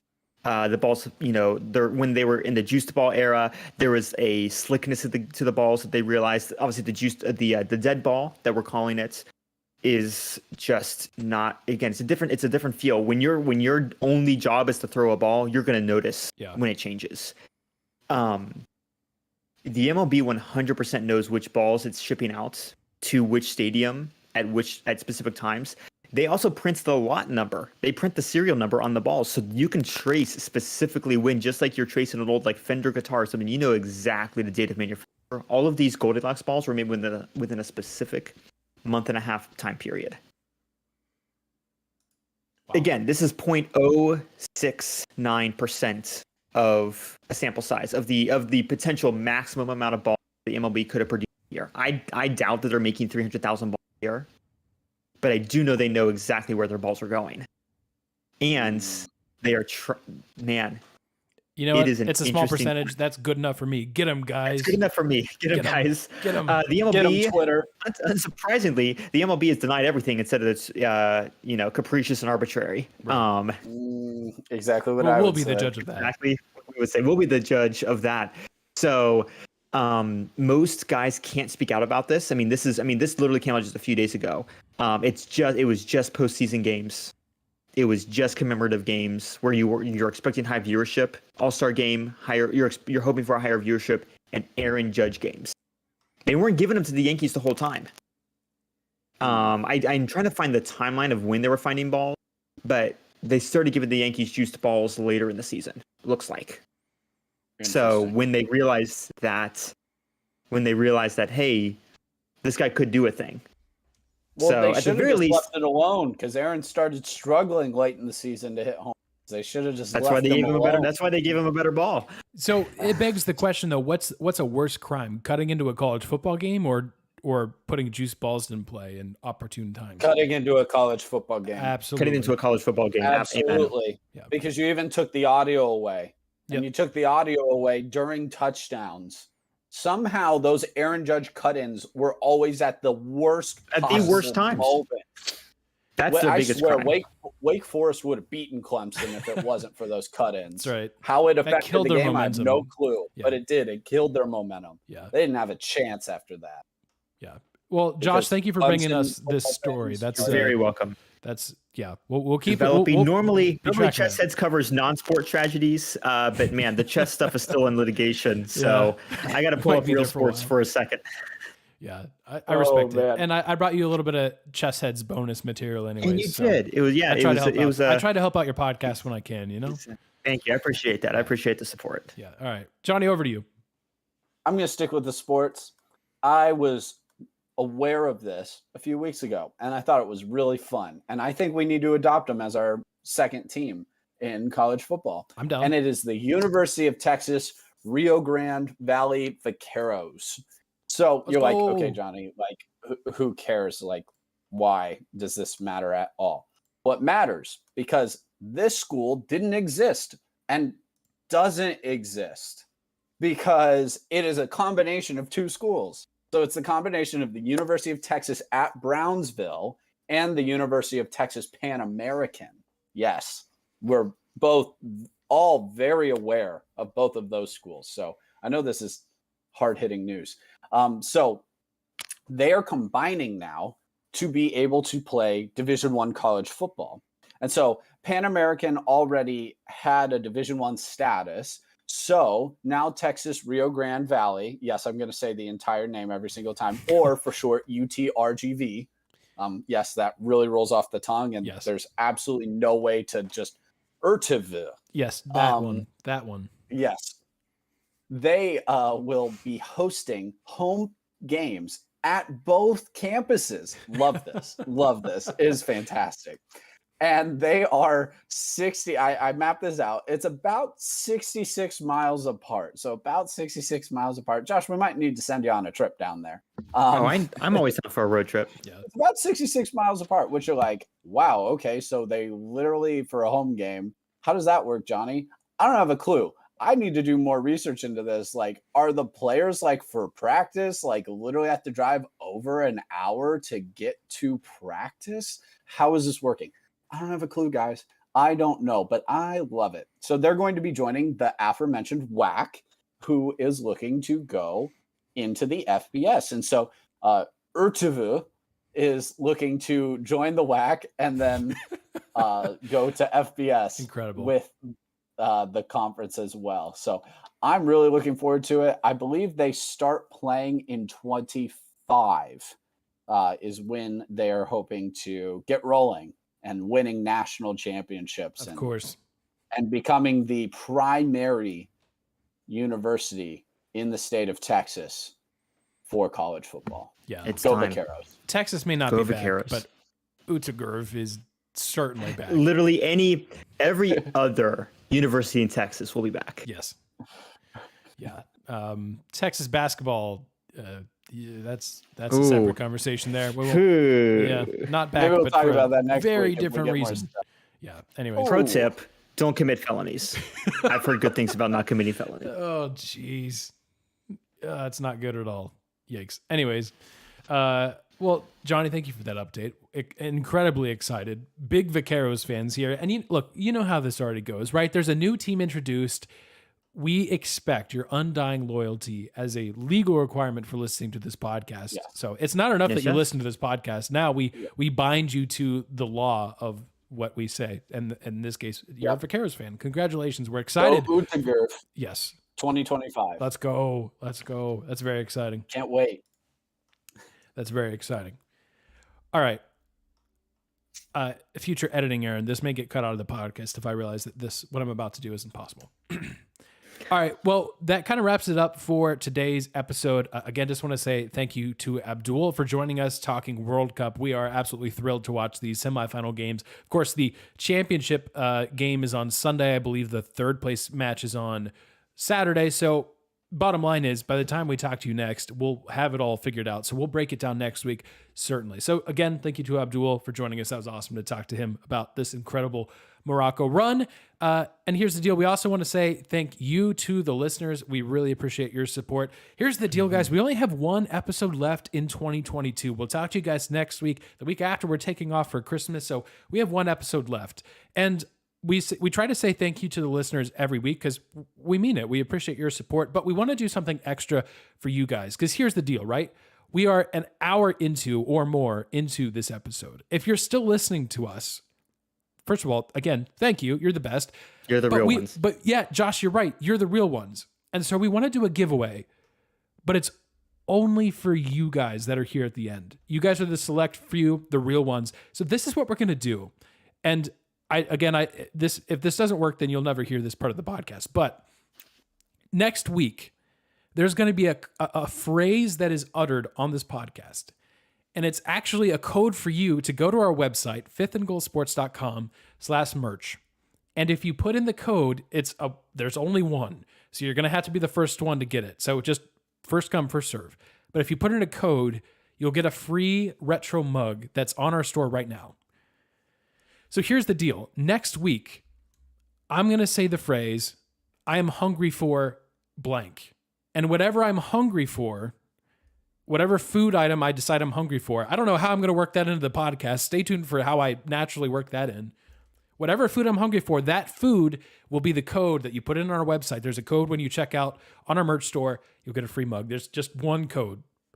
But we want to say thank you. Me and look, Josh will be really hungry next week, and we'll be listing all the things that Starving. we're I'm hungry going to fast for. all day on So Monday. it's what Aaron says. correct. He's hungry Correct. for. So if nothing else, here's two consolations if you don't win. Number one, you're part of an inside joke. As Michael Scott once famously said, I love inside jokes. I'd love to be part of one someday. Here you are. You've made it all the way to the end of this podcast. You're a real one.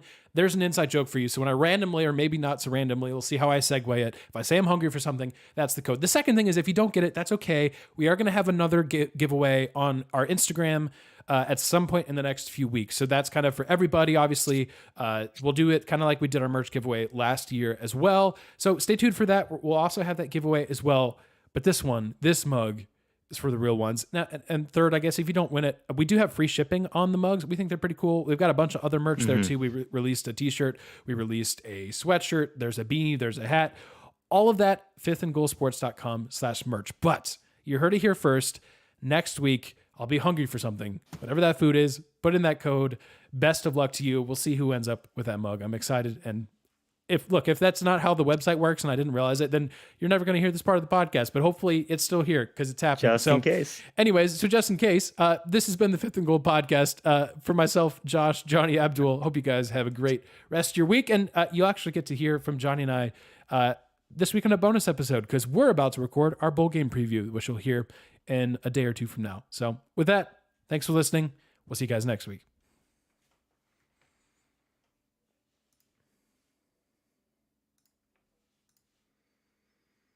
'91. Aaron, I feel like we Man. need to do the mayonnaise ice cream on episode 100. Yes, that's a good idea. Yes, there it is. Yeah, I like it. I think that just has to happen. It has to. Yeah, So I need we to look might at the have to calendar and do- see when we're doing when that falls. We might have to do our second edition of the Blue Couch, Blue Couch. on for episode 100, Yeah, if possible. I like it. It's our other podcast, the Blue Couch. Blue Couch Sports. Yeah.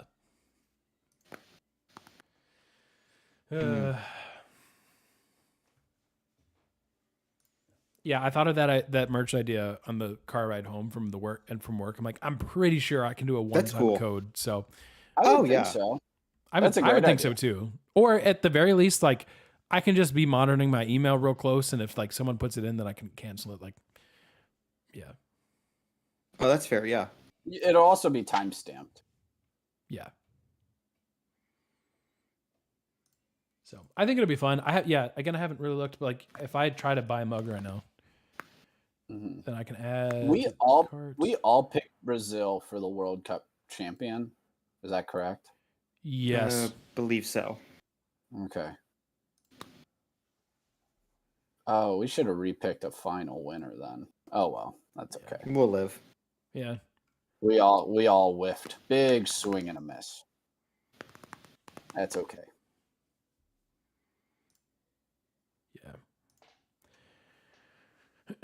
Yeah. Johnny, do you have any? I just kind of threw some notes together for the bowl game preview. Any? I have all of my news and notes. Nice.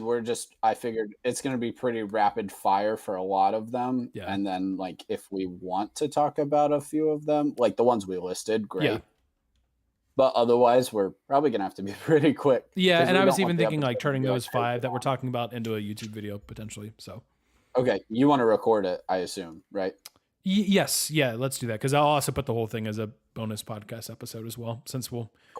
yeah, Just put it in episode 91 again. Yeah, that'd be perfect. Same file. Cool. And then I just put that fourth thing about transfer portal opt-out solutions for those if we have time, want to dig into that. Yeah, that's a good conversation. One thing I want to do better on the podcast is usually my solution is for it rather than screaming at the clouds. I love screaming at the clouds, but that's not helpful. Yeah. I mean, I enjoy people telling me how stupid I am, so I would like them to tell me how stupid my idea is. Hey, we so don't always find on YouTube. We don't always find a big think audience, but when ideas we do, stupid, dang it, man. Oof.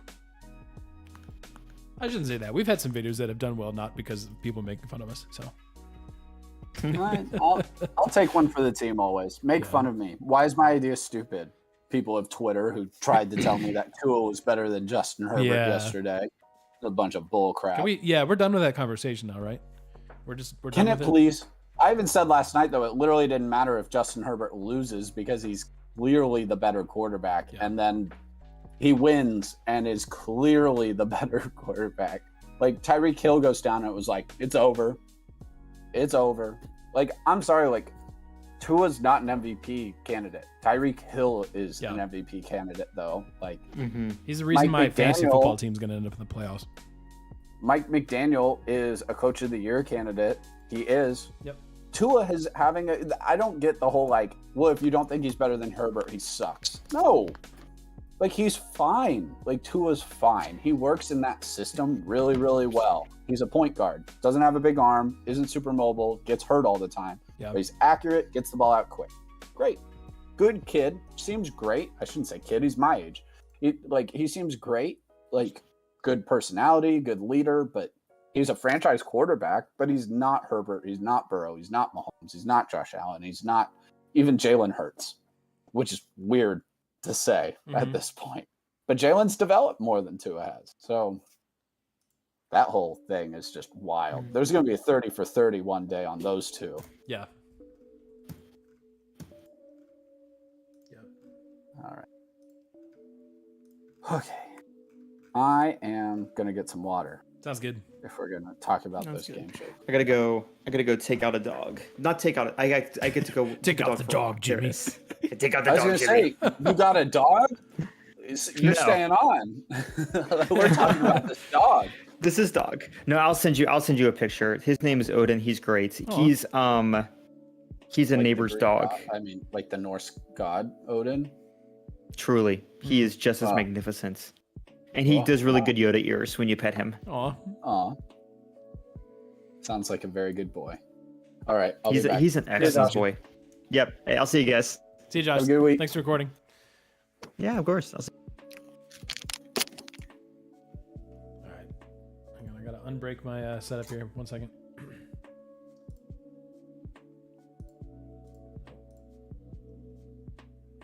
Nope. Actually, I think that was right. Hang on. Move this guy. Whee! There we go.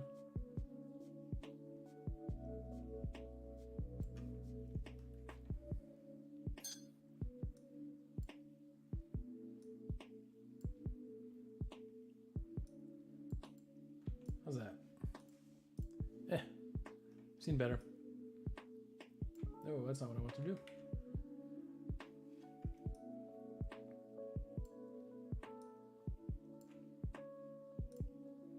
All right, close enough.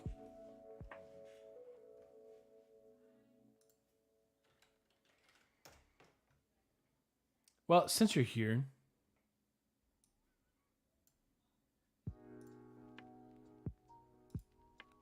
welcome to our website. We do have merch. I just want to show this off real quick, which I don't really do a lot. Like, I'm not trying to like advertise to you people, but we do have cool merch. Here it is.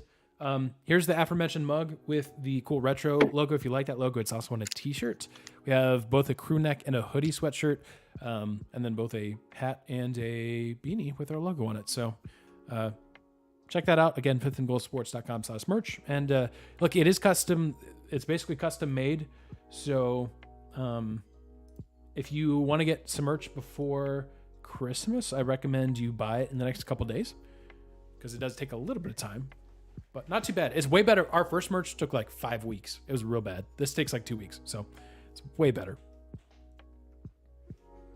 Aaron, I wish I would have looked at I have do not disturb on while we're on the podcast, of course. But like Morocco, that's going to be an all Morocco.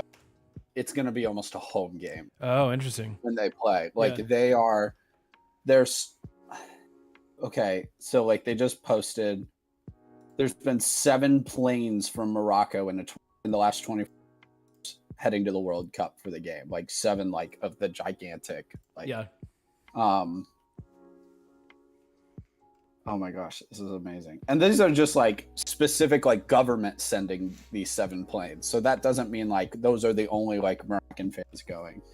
They're basically asking for more. They need more tickets because they like try to not, but like they're supposed to accommodate like 15,000, and they're going to. Let me see if I can get a full.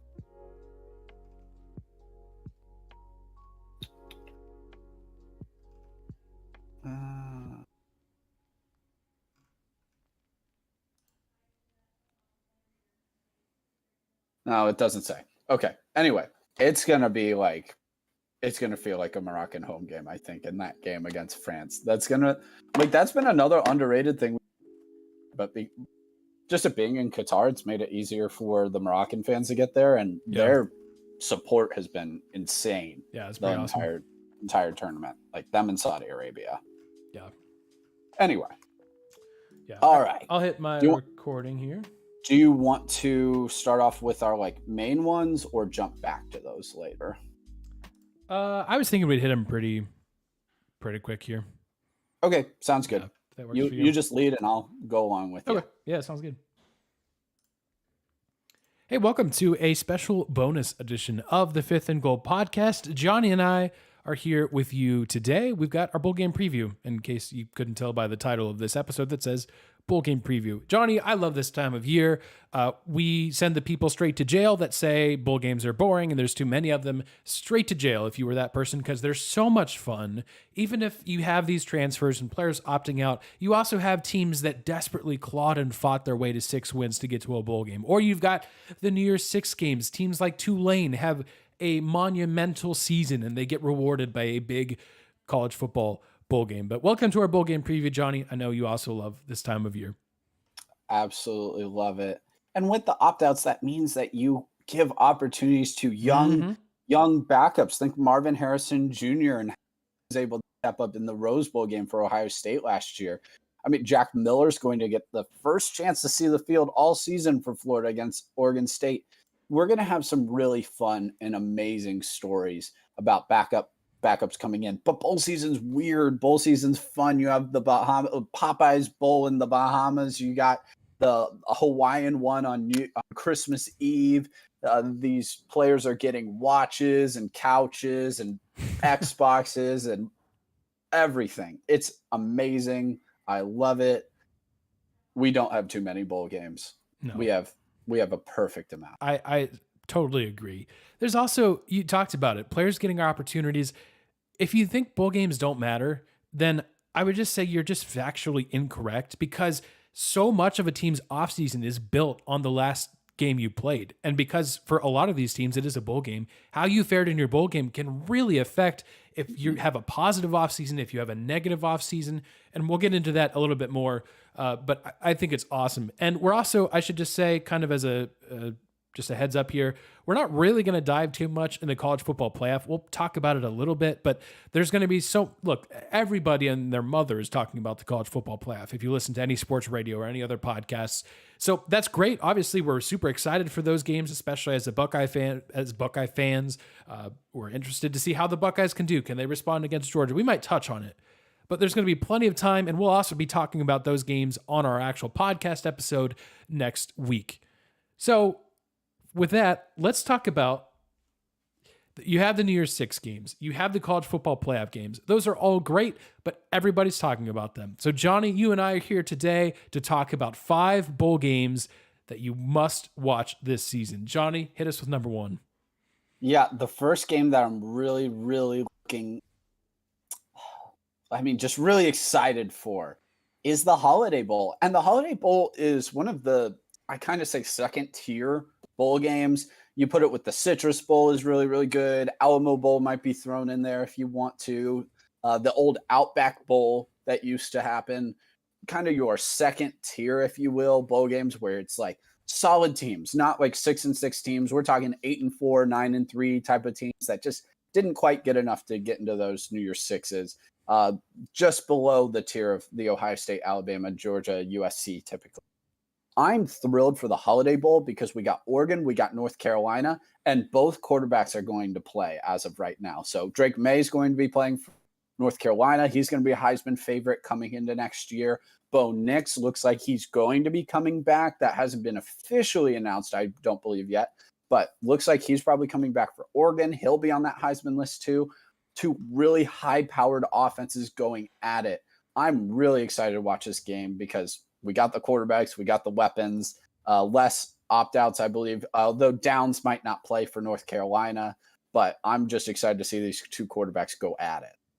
Yeah, that's a great pick right off the bat. I'm going a different style of game. You talked about a game that should have tons of offense. Here's a game that may not have much offense at all, but it is the Fenway Bowl. There's so many reasons to watch this game. Probably the primary one is this is the renewal of the old keg of nails rivalry between Cincinnati and Louisville. Cincinnati and Louisville used to be big-time rivals in the Big East. Both went their separate ways, but they're back in a bowl game. The weird part is Louisville's coach, Scott Satterfield, took the Cincinnati job that was vacated by Luke Fickell, who's moved on to Wisconsin. So you've got a really interesting dynamic there. Both teams will be with interim head coaches. Both teams will also be with backup quarterbacks. Ben Bryant started for Cincinnati most of the year, but he got knocked out at the end of the season with an injury. So Evan Prater steps in at quarterback. He is Cincinnati's all-time highest-rated recruit. On the other side, Louisville's also going to have a backup quarterback because Malik Cunningham has announced that he is headed to the NFL draft. So it's very interesting. You've got rivalries. By the way, this is called the Fenway Bowl because it's being played in Fenway Park. So this bowl game has yet to happen. It's been canceled a couple times because of COVID. We're playing it here. Both teams are going to share a sideline. So what could be better than two bitter rivals playing one another, sharing the same sideline? It will be split down the middle. It's not like they're right next to each other, but still, should be awesome. Should be a very defensive game. I think that probably favors Cincinnati. I think Ivan Pace Jr., he's a linebacker. If you don't know his name, learn it because he will be the best player on this field, and he's going to be a fantastic player in the NFL, I believe. So I'm super excited for this game. And by the way, Scott Satterfield should be forced to coach both of these teams at once. Absolutely. We don't want anything more than that. Scott Satterfield, coach both teams, but that's a great bowl game. Looking forward to that one. And it's pretty early on in bowl season as well. I believe it's on this upcoming Saturday. Great. Great pick, Aaron. It's just, that's going to be a weird and wild game. My next pick is I have the Cure Bowl. And you're like, yes. What on earth is Good the Cure pick. Bowl, Johnny? Like, what? Why? This is actually first day of bowl games because it's on a Friday and there's only two games, and it's the Bahamas Bowl and it's the Cure Bowl. So this is actually two ranked teams, if you believe it. Now it's the two last ranked teams. Number 25, University of Texas San Antonio, are very beloved road runners on the show. Meep. And we got Troy, number 24, ranked just ahead of them. Both teams have very underrated seasons, amazing seasons, really, by all standards. Both of them really lost both their games early in the season. They're both coming in, winning their conference championship. Troy won the Sun Belt. UTSA won Conference USA. They get to play each other. It's going to be a fantastic game. It's going to be one of, in my opinion, the most competitive games in the entire bowl season. One thing to look out for here, if you're like, Johnny, I don't give a darn. Who cares about UTSA and Troy? One, jail, and you hate fun. But two, these two head coaches are going to be at larger programs in a short amount of time. Jeff Traylor has been fantastic for UTSA. It's only a matter of time of fit, really, for him to move on to a bigger job. He's been absolutely fantastic. He was able to convince him, and I should say the collectives at UTSA, were able to convince Frank Harris, their quarterback, to come back for a 7th season next year. So Really thrilled. Their run game is unstoppable. So I like the Roadrunners probably in this one. We'll get to it a little bit later. But they're going to be fantastic. But Troy's head coach, John Sumrall, has done a great job this year as well. He will be on a short list for a lot of open positions next season. I mean, he has also been absolutely fantastic, but it will be a great, great game. Yeah, completely agree. This is the only bowl game with 2 conference champions, and both happen to be coming into this game on a 10-game win streak. So I think this is an awesome pick. Like you said, this is also an early bowl game, so make sure you watch this one. Just fantastic stuff. Great pick there. Kind of similarly, talking about quarterbacks that have been around for a while, it was just announced that Michael Penix Jr. will be sticking around another year for Washington. That's big news for Washington. Number one, Michael Penix deserved way more Heisman votes than he got. He arguably should have been in New York over Stetson Bennett, but we can have that argument a different time. But Washington should have, I think, a lot of momentum going into next year. They weren't really that far away from reaching the Pac-12 championship game this year. They're taking on Texas. Is Texas back? No. And they haven't been for a while. But whether they win or lose. They're not back. But if you say that bowl games don't matter, then I look at this game and I say, I just frankly don't agree. Because how much momentum could Washington with a win over Texas take into next year? Vice versa. If Quinn Ewers looks good, how much momentum could Texas build into next year? Could be a really intriguing quarterback matchup. I believe this is the Alamo Bowl. Yes, it is. So I'm looking forward to this one. You talked about kind of those second tier. If you look at the New Year's Six as kind of the top tier, it's right there. This should be a tremendous matchup. I'm really excited for the Alamo Bowl. Aaron, I agree with you. And just one quick note on that is, remember, Arch Manning's coming into Texas. Yeah. How important is a game like this for Quinn Ewers to go in with momentum for himself to remain top dog on that quarterback depth chart? So absolutely agree. Great pick. My next pick is another one of those kind of just always wild, good, solid teams. But this year it's not good or solid teams. We have just horrible offenses, just terrible with their starters. Now we don't even have starters at quarterback for either of these teams. And the game I'm talking about, if you followed college football all year, Iowa, Kentucky, the Music City Bowl. No starting quarterbacks in this game. I believe we have additional opt-outs on the offensive side. How they're opting out and thinking they're going to the NFL, I don't really know. But they believe that. Will Levis is not going to be playing. Spencer Petras is not going to be playing. I believe Padilla is also not playing for Iowa. So down to a third-string quarterback for the Hawkeyes and a backup, I believe, for Kentucky. Wow. Take the under, my friends. Take the under on the Iowa and Kentucky game. I am just absolutely thrilled for this. I can't wait. It's going to be dumb. This is a game to be on Twitter for. It's on New Year's Eve at noon. What a perfect warm-up for the playoff. It's on a Saturday because it's just beautiful. I mean, I know you guys everybody's like, oh, playoff. No. Music City Bowl, Kentucky, Iowa. That is what I am my dreams are full of. Something dumb's going to happen. This will not be a normal point total. You'll look at the end of the game and be like, how did they have 11? How's it 11-16? And I don't know. Right now, I can't tell you. Was it a touchdown, 2-point conversion, and field goal? Was it a touchdown, missed extra point, safety and field goal? That's probably the most likely one. All kinds of weird. Take the under. I don't even know who I like in that. But I like everything. I like everything in that. Amazing. How jarring of an experience must that be for Music City Bowl staff that watched last year's Tennessee-Purdue game and now are subjected to this? That's absolutely incredible. Great pick, Johnny. Those are 5 bowl games you definitely want to watch this year. Make sure you hit that subscribe button down below if you're watching on YouTube, because spoiler alert for those in the podcast, this is a YouTube video. So hit that subscribe button down below. And if you want to watch a video about how we covered the Cincinnati Bearcats this season, that video is right here. Yeah, Johnny, great picks. Fantastic. So along those lines, we talked about a bunch of different teams. I think we talked about a bunch of different conferences. I think we hit them just about all of them, actually. But that kind of introduces the question. We talk about this every year. It's hard to truly compare a conference to a conference because they play each other 3 of 12 games for the most part. But obviously they're playing each other in the bowl season. It's also a little bit difficult to navigate with all the opt-outs and all the transfers. And I don't know how much stock you really should put into bowl game records, but all that being said, we don't care. We're going to talk about it anyway. Which conference do you think has a really good bowl season and which conference has a not so good bowl season? Yeah, it's a great question. I actually think the Pac-12 has a really good bowl season. I believe that they were the second best conference going away this season. And it's sad that they will not be in the college football playoff almost because of their quality of depth. Yeah. Now, I understand Cal and Stanford are just atrocious this year. Awful.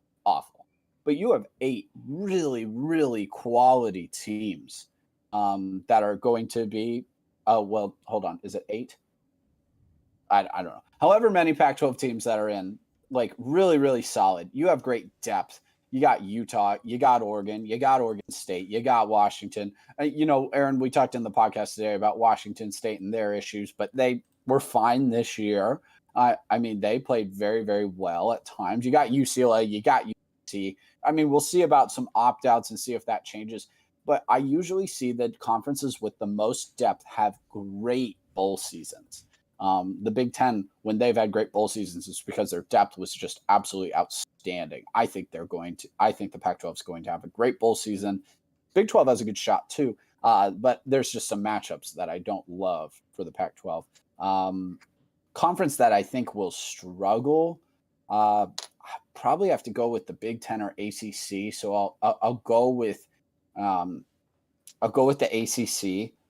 Now I say that with picking Clemson to beat Tennessee in that Orange Bowl, that Orange Fest. Yeah. But, struggling as a conference is not meaning you go over. I'm not saying that, but wouldn't be surprised if the ACC has a losing record in this year's bowl season. Just there's not a lot of good teams in the ACC, and that's why Clemson with 2 losses was completely unable to overcome that. Both of their losses were non-conference games and just unable to overcome that. NC State's going to be playing with who knows who at quarterback. Louisville doesn't have their coach. Syracuse is coming in limping. I think North Carolina is overmatched against Oregon. It goes on and on and on, guys. So I don't see it going well. I think Florida State and Clemson probably carry the banner for the ACC in bowl season. Yeah, I like it. I'll say the SEC has a good year. And I'm not sure, when you look at their record at the end of bowl season, that it's going to be that dramatic. But I think the SEC is going to win their high-profile games. I do think Georgia knocks out Ohio State of the playoff. I think South Carolina has a good chance against Notre Dame in the Gator Bowl. Oh, yeah. I think Kentucky does beat Iowa. I think LSU handles Purdue in the Citrus Bowl.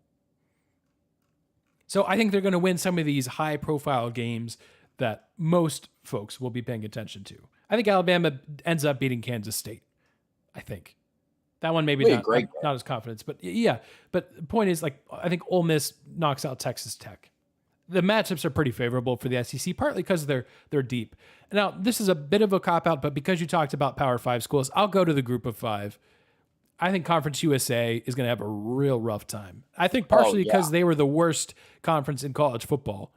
But some of the matchups they're up against, it's not great. Now, I think UTSA is going to look good against Troy, but that maybe outside of UAB, look, the Conference USA may go 2-0 to start bowl season, but after that, it could get real rough. You've got Southern Miss and Rice. Southern Miss, a reminder, not in Conference USA anymore. They're in the Sun Belt now. So a fun little matchup of former conference opponents. But Rice, one of those teams that got in at 5-7 with their APR score versus their actual kind of stuff they built on the field. As good as North Texas was, they kind of run into a Boise State team. So there's a lot of these matchups that I'm like, okay.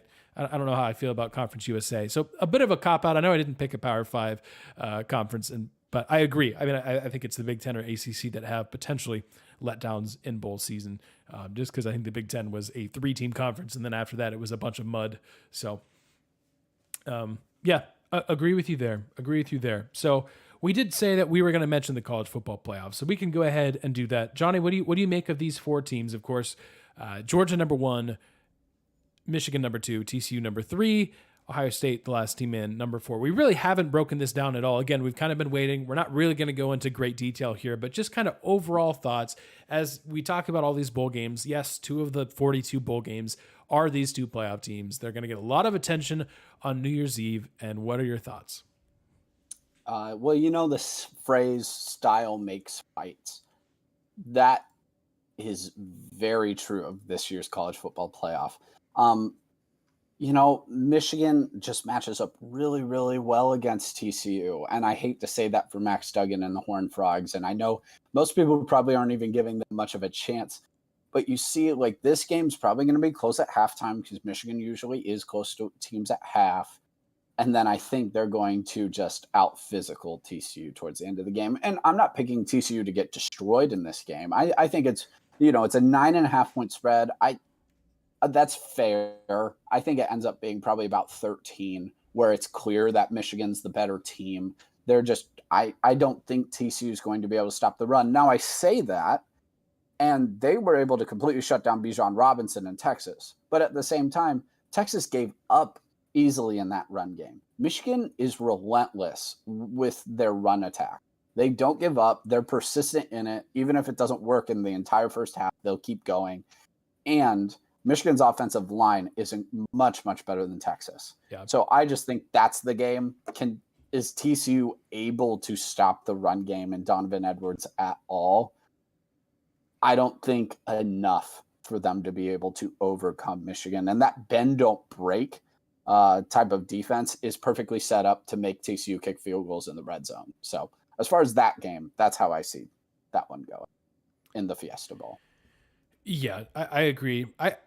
The Georgia-Ohio State game is interesting because, look, when you last saw them, Ohio State got embarrassed at home to their rivals for the second straight year. But all they're going to hear and all they have heard for basically 4 weeks is how they didn't deserve it. They backed their way into the playoffs. They looked bad. They're soft. CJ Stroud misses out on the Heisman. Not that he was deserving of winning it necessarily, but really, the real probably crime of all the college football awards might have been Marvin Harrison Jr. not winning the Biletnikoff. So he doesn't win it. You see his teammates like, hang on a minute, what's going on? You see them posting about him catching footballs out of the jugs machine at like 10 p.m. after the Biletnikoff is not given to him. Look, maybe it's all for show because what was for show was Ohio State's toughness for 364 days. And when push came to shove, they were not tough or really gritty at all in that loss. I'm hoping, though, the quote-unquote slander or trash talk for 4 weeks will build and build, and they'll come out firing on all cylinders because they're going to have to. This Georgia team is good. Stetson Bennett is a very good quarterback. Not so good that he needed to be in New York, but he's a really good quarterback. And as we've mentioned before, he's probably the 4th or 5th best player on his team. The defense is scary. Jalen Carter is a monster. Ohio State's offensive line has been good, but they have not faced a Jalen Carter. So I'm very intrigued to see that matchup in the trenches, and I think that's really going to decide the game because I think both quarterbacks are going to do about the same. Now, it's going to look very different, mind you. Stetson Bennett's going to take care of the ball. They're going to possess the ball for the long time. They're going to look to the tight ends. They're going to swing it out to the running backs. Ohio State, in theory, if they get their head right and stop throwing bubble passes, they'll be looking for Marvin Harrison downfield, Emeka Ibuka, looking for Julian Fleming. It's going to look different, but I think the overall play of the quarterbacks will ultimately balance themselves out. So then it becomes about the defense. Can you run the ball? Can you win the line of scrimmage? And I just think Georgia finds a way to get that done. I think it's Georgia-Michigan in the championship. I think Georgia beats them again because I think Georgia is just a slightly better version of Michigan. With all due credit to what Michigan's done, they've been incredible. No Blake Corum, didn't skip a beat. But I just think Georgia finds a way to get it done yet again. We'll see. Yeah. Yeah, and Aaron, I actually don't even think a slightly better version. I think Georgia's just that much better than everyone. And that's no slight to anyone. Just they're better than everybody else this year. Like nobody, you see the tight ends that they place on the field and you're like, are they from a different planet? How are you 6'8", 250 and run that fast? It feels impossible. So they're hurdling defenders. I think Ohio State's offense, like you said, as long as Ryan Day actually calls a normal game plan that's not just a bunch of bubble screens and not running up the middle right into the teeth of the Georgia defense against Jalen Carter, they can put points on Georgia's secondary. Georgia's secondary is actually the weakness of the defense. It's the weakness of the team, if you will. The run game could even be a weakness, which is why the matchup is intriguing. Georgia's weaknesses, per se, align with Ohio State's strengths. Georgia can struggle at times to run the ball. What just guts Ohio State at times? The run game. Yeah. Like, they're just not physical enough at the defensive tackle position. What does, Georgia really struggles at times in the secondary to cover really big, fast wide receivers. Mm-hmm. Ohio State can do that. But will Ohio State actually take advantage of it? I think that's the question right now. It's not that people can't, you look on paper and people aren't like, oh, Ohio State is just not good enough to be able to beat them. It's like, well, will the coaches put them in position to win the game? And will the players actually, will they be able to put it together on the field and make the plays when they are put in those positions? Yeah. They have the talent in the matchup to win the game.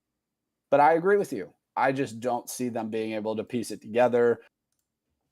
All the criticism, I think, is absolutely fair. And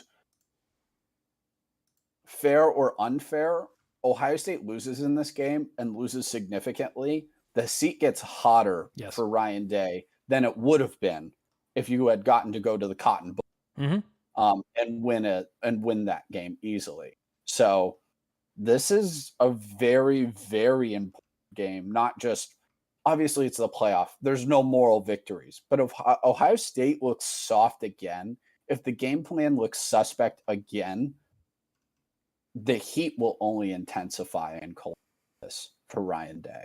And it could almost guarantee that it's a make it or break it year. That might sound insane. Buckeye fans are insane. And it will be true next year in Columbus. Yeah, it's one of those things, too, that it's not like Ryan Day doesn't have the play calling potential. A reminder that he was the play caller when Ohio State put 62 up on Michigan. But play caller plus head coach responsibilities of being the guy up front in the media, taking the blame for this, I think has gotten to his head a little bit. So hopefully, I'm hopeful again as a Buckeye fan that the loss against Michigan kind of maybe cured him of that. Maybe it snapped him back to reality. Say, hey, you know what? We do have Marvin Harrison Jr. We do have maybe the best wide receiver core, even without Jackson Smith and Jigba. Let's run some slants or let's do some other things to get the ball into the hands of wide receivers other than bubble screens. Because as great as our receivers are, you know what they're not great at? Blocking. They don't block the screen very well. It's not a great play call to begin with, but they really don't block it very well. So for a variety of different reasons, that play needs to be fired into the sun. So we'll see what happens there. There's your playoff talk. We'll get into it more next week. We'll be talking more about it. We'll give you our predictions, all that stuff, even though we kind of just did. But we'll expound on it a little bit more next week. In the meantime, as great as these bowl games are and will be, there's all kinds of talk about the transfer portal, opt-outs, players going to the draft. It's a conversation we have every year at this time, and it's magnified every year because more and more players are heading to the transfer portal. Yeah. More and more players are opting out of the bowl game. And look, I understand fans that say, well, back in my day, they just played the game. You're right, they did. And I wish these players would stay in the bowl game and play. And what we're about to do is we're about to maybe think about a solution to this issue. Is the solution an expanded playoff? Maybe. But as much as I'm going to celebrate players that are playing in their bowl games. Grayson McCall is an excellent example. If you don't know who Grayson McCall is, you should if you follow college football. And you probably will next year because this guy is transferring out of Coastal Carolina where he's been incredible, a 3-time Sun Belt Player of the Year. He's headed to somewhere. We don't know yet. What'd you say? Come to Columbus. Yeah, for real. He's headed somewhere, and he's going to make an incredible impact.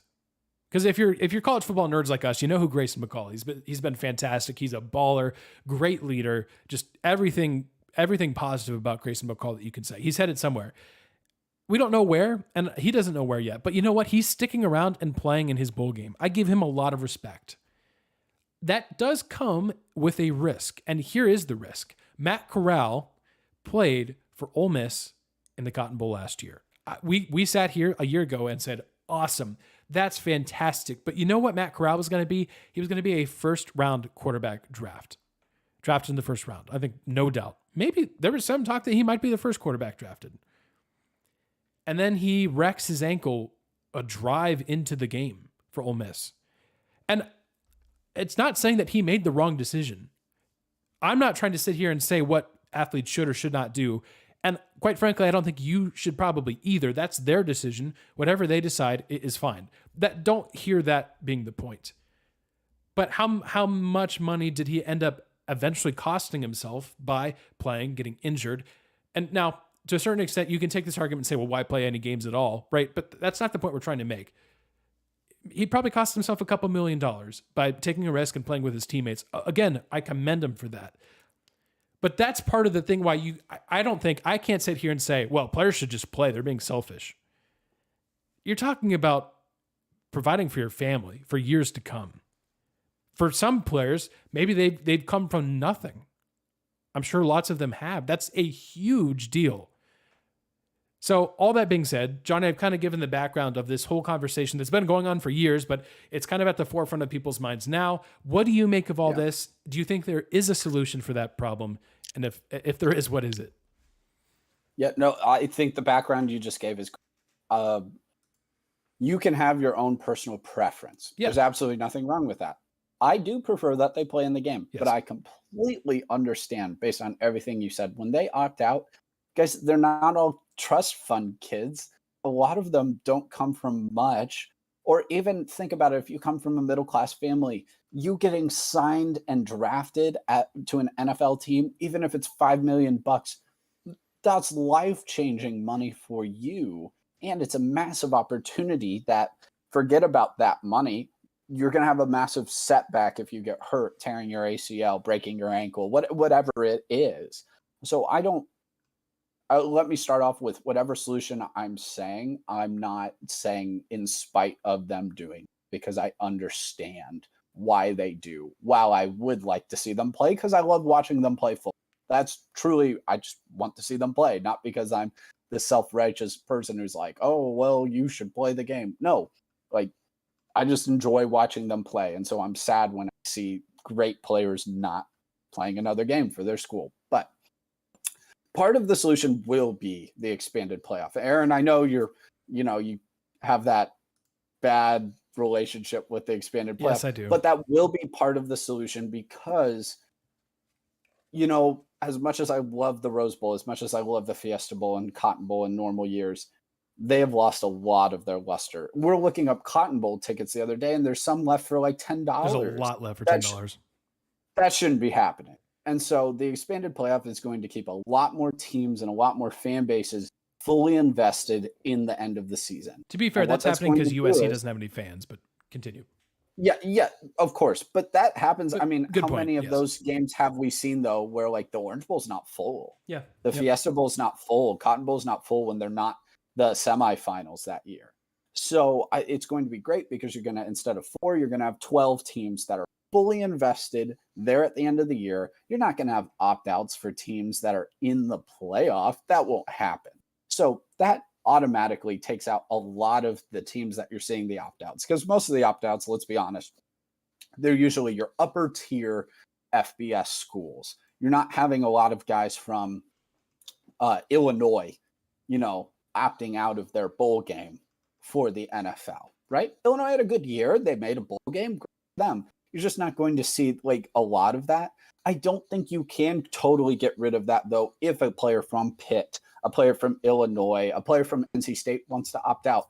I just don't think you're going to be able to fully get rid of that when they finish 7-5 and they have clear NFL expectations. Think about, my friend, the quarterback from Kentucky, Will Levis. He's not going to play in the Music City Bowl, playoff or not, because they're 6-6, I believe, 7-5, and they're playing in the Music City Bowl. I don't think there's a whole lot you can do there. NIL money is going to help. Mm-hmm. One thing that I would really like to change about college football, and maybe this helps with transfer portal, maybe this helps with opt-outs, I would like for that money to not be given to the freshmen right out of the gates. Yeah. This is easy for me to say. I would like them to at least get 6 games into the season before they can be able to sign any NIL deals. And maybe those will still be in word already given out to these players. But I would love for that to not occur until 6 weeks in so that we can get rid of a lot of the recruiting. They're not technically violations, so no one, but I would like them to be violations. And for these players to not be able to sign those NIL deals until they're 6 games into their first season, that way they can get fully invested. It's not just about that NIL money. They're picking a school to pick the school, not for the money. And they'll get the money still coming. I'm totally on board for the NIL money. These kids, Yeah. they're the ones bringing in the money for the pro. But I would love for that to change. That might switch some things. And then the transfer portal. Listen, I like that they have the opportunity to switch their schools. But then you have some guys who they're on their 4th team in 4 years. Mm-hmm. Part of me says that that's okay, and part of me says that's a little much. I struggle if that's the best thing for the student athlete. Now, is that the NCAA's play say that? I don't know. In my opinion, I would really like to restructure how that works. I like that there's the ability to transfer, but I don't like open season. It feels like it's open season right now. It feels it feels unreal. You can't keep up with. And the problem with the transfer portal, I think the biggest one is not even that. It's the amount of players that get left with nothing. If you don't know how the transfer works, you go into the portal. When you do that, you are surrendering your scholarship at your current location. Yes. And so, yeah, obviously, you talk about those big star players. Of course, somebody's going to pick them. But we have like 3,000 names in the transfer portal, and like 30% of them don't find a home. So your Ohio Bobcat, who goes into the transfer portal hoping to get more playing time somewhere else on bad advice from somebody gave him, and now all of a sudden, like if you're playing a MAC school, no offense, well, you could make the NFL. You do all the most likely the best part about you playing football and going to Ohio to play football is that you get a free education. Now you just completely thrown that away. And so I would like there to be some sort of safeguard for those players. Perhaps, I know I listened to Joel Klatt talk about this, so I want to give him of having agents certified by the NCAA. Yeah. Right now, anyone can be an agent and talking to these kids. The NFL does that, where you have to go through training, you have to go through classes. Hopefully that could at least decrease the amount of transfers and kind of give better recommendations for these student athletes that like, hey, like there's no guarantee for you to get even a spot on another team. Forget about more playing time. Maybe you want to rethink where you're going. They're 18, 19, 20-year-olds. They need a little bit of guidance. We all did at that age. So I would like, I'm asking for the NCAA to actually better and put in restrictions and guardrails and help. So I understand that I'm screaming at a cloud again, hoping that they would actually do something proactive, which will never happen, but it needs to happen. It needs to happen. I don't think any of these things are things that you can stop. Nor even you should, but I think there needs to be more safety nets. I think there needs to be more guardrails to make sure that they're not, to the best of your ability, limiting the amount of kids that are making really, really dumb decisions. You can't completely eliminate that, but let's try to minimize that. Let's try to, rather than totally giving kids a total opt out and like, let me just go somewhere else. Let's give them a second thought to try to fight through and earn that playing time where they are. Sometimes transferring is brilliant. Caleb Williams is a transfer this year. Joe Burrow transferred. I'm not saying it's always a bad thing. Absolutely not. But those guys had been at that program for multiple years and were like, okay, I'm out. Like, I'm not going to play here. Or for Caleb Williams, I'm following my coach. When you lose a coach, I get it. I just would like there to be more guardrails to help them so that they're just thinking through that, because persevering through that and earning that playing time where be the best decision for you. And, we love to see those persevering stories, and that can happen in the transfer portal. It can also happen where they. So that is my soapbox on the transfer portal. Yeah, it's one of those things that I agree with you, and we talked about at the very beginning before NIL was even allowed in the NCAA, because the NCAA was so against losing their power. They fought tooth and nail against NIL. Instead, what they should have done is recognize, hey, this is happening whether we want it to or not. Let's at least establish a good system with some parameters that athletes can earn the money that they deserve, but also we're not taking advantage of the system, which we're doing a little bit of both, certainly. The other thing I would say, though, is at some point, and we're so new into this still, the market will kind of decide things a little bit. Players are going to find out the hard way that entering the transfer portal is not always, as you mentioned, a one-way ticket to success. There's a kind of a popular graphic going around social media that it's this quarterback looking at two other quarterbacks that are starting in front of him.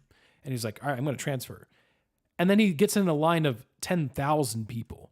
And all of a sudden, you went from 3 to number 10,000. Part of that, the market's going to decide. Unfortunately, there are kids that we've seen that have put their name in the transfer portal, and they don't get an answer. And they have voided their scholarship. So, unfortunately, those events happen, but it will be events like that that other players will look and say, you know what, maybe the grass isn't greener. Same thing with NIL. Look, if you're giving a freshman that hasn't even touched a football yet in a college uniform a bunch of money, hey, you know what? More power to you, more power to that player. But if you're a company then that, you're paying an Alabama kid $1 million and he transfers without even seeing the field, I don't know if that was a successful venture for you. Again, I think the market's going to decide. There will be companies that get burned, and probably have been, that get burned by NIL. It doesn't end up paying out for them. Now, there's more to it than that. There's all the donors and everything else, but certainly there are some companies that get directly involved. And I think they're probably going to find that in some situations, if you are paying money to a player that hasn't touched the field, you have no guarantee that they're actually going to do that. They may very well end up on a different team next year. So there's certainly risk involved with those companies. And I think, again, we're so new into this that I think as we learn our lessons the next few years, we'll see. I will say one point, and I have to, because here you come, Mr. Anti-expansion here. I will not be shocked in 3 or 4 years when we see players opt out of playoff games. Because here's the reality. Really? Here's the reality. Okay. If you're an 11 or 12 seed and you've got $5+ million waiting for you on the other side, and you're looking at potentially, if you were to win a national championship, 3+ more games on an already grueling season of 12 or 13, where injuries are running rampant. I think we're going to get to a point, because I'm a firm believer that the 11 and 12 seeds are going to get their butt kicked just about every time they step on the field.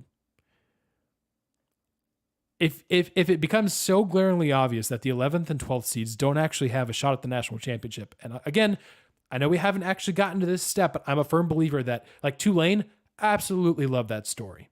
Absolutely love it.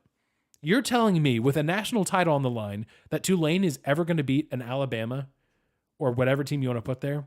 It's not going to happen. The only quote-unquote Cinderella you're going to get is a year in which Ohio State or an Alabama or a Clemson or whatever team ends up as the 7 or 8 seed. Those are the only teams that have a chance. Of seeds 7 and lower. 11 and 12, it's going to hurt. It's going to look real bad. So I'm telling you, don't be shocked if in 2 or 3 years you see a couple players opt out of the playoff. I'm just saying. I think it does overall. I agree to disagree, but I think it does mostly solve that problem. Certainly, there will be less opt-outs for teams in the playoff, in this expanded playoff. Mm-hmm. But I think I'll go out on a limb and say right now, in 2-3 years, there's going to be a couple players from the 11th and 12th seeds that opt out for the NFL draft. I think the question there is, if you think about it this year, the buys actually go to, I believe, Georgia, Michigan, and then Utah gets a buy. Yep. And was Clemson, because Clemson's ranked also, higher. That's disgusting. Yeah. That's a conversation for a different time. I don't think that's going to be what it normally is, but I think that also does put a little bit of inject a little bit of chaos to where all Certainly. of a sudden, like TCU, USC, Ohio State, um, Kansas State, like, are all sitting there on the outside, clearly in the playoff, but they're not with those buys. I think that injects a little bit of life. And then you throw Tennessee, Alabama are in there. Like, those are a ton of really, really good games.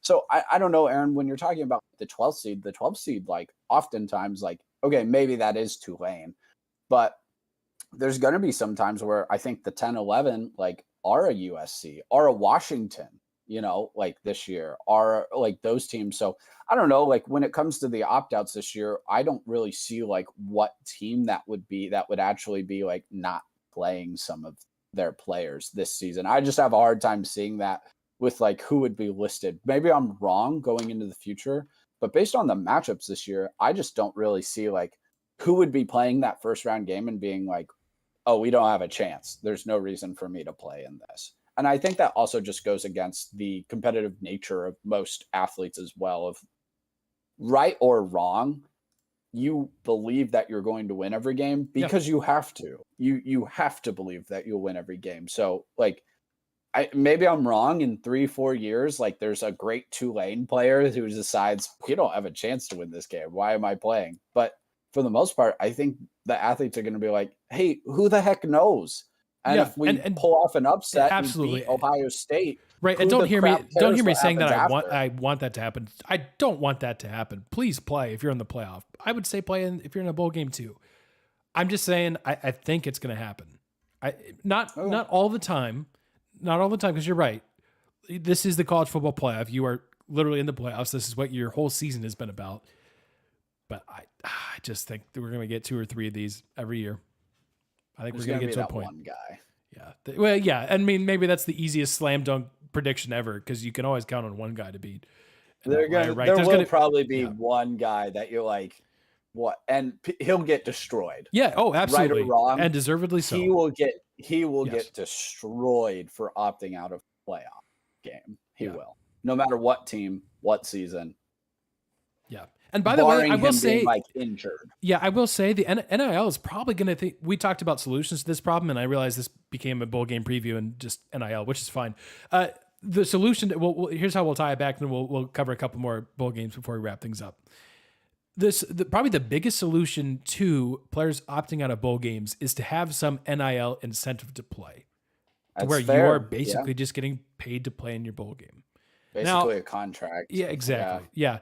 Basically paid. Professional athlete. We can debate by sponsors instead of the school. Yes, we can debate whether that's the correct course of action. On another time, we would probably say maybe not, but that's the reality. That's probably going to be the thing above all else that solves it. Because what is it really? It's not for 99% of these players. It's not a lack of competitive edge. It's simply you're trying to secure your financial future. You have worked years and years to get to the NFL. And playing one more game, even though we love the bowl games, we're absolutely for them. A game that doesn't really matter in the course of your season, in that season specifically. Yes, it builds momentum to next seasons, but in that moment, it is an exhibition game for the most part. Are you really risking a future that you've worked years for? I get it. I wish they'd play, but I get it. I'm not going to blame a player. I'm really not. I don't think it's a competitive thing. It's not. No. You hear sometimes it's not even yourself. Like you hear it's selfish. It could be like, no, this is my mom won't have to work 2 jobs anymore. That's what we're talking about with some of these players, which is why it's completely asinine for people who don't know these player situations to be like, oh, they just don't care. They're selfish. They're quitters. I would never draft them. Get out of here. Yeah. Like it is so rarely that.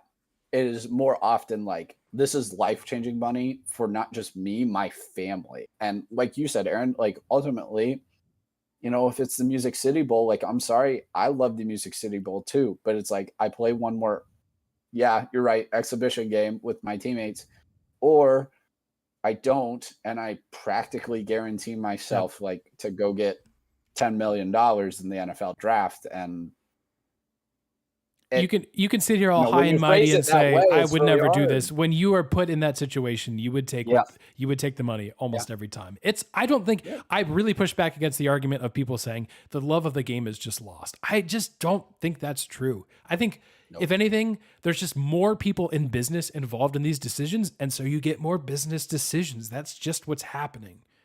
And I don't love it I don't love it, but I get it. I get it. So all that being said, a nice little rabbit trail there for you, but let's wrap up our bowl game preview by actually previewing some bowl games. So, Johnny, we've been doing best bets, the whole season. Where did we end up with your record wise? And I know these are fluctuating because many of these bowl games were still like 2 weeks out or so, but are there any lines that you're looking at and you're thinking, because again, Monopoly money, we remind you, but if you're in Ohio, January 1st, but Monopoly money, right? But how did we end up, Johnny? Did we end up making money, losing money, staying the same? And what do you got? Any good looks for bowl season?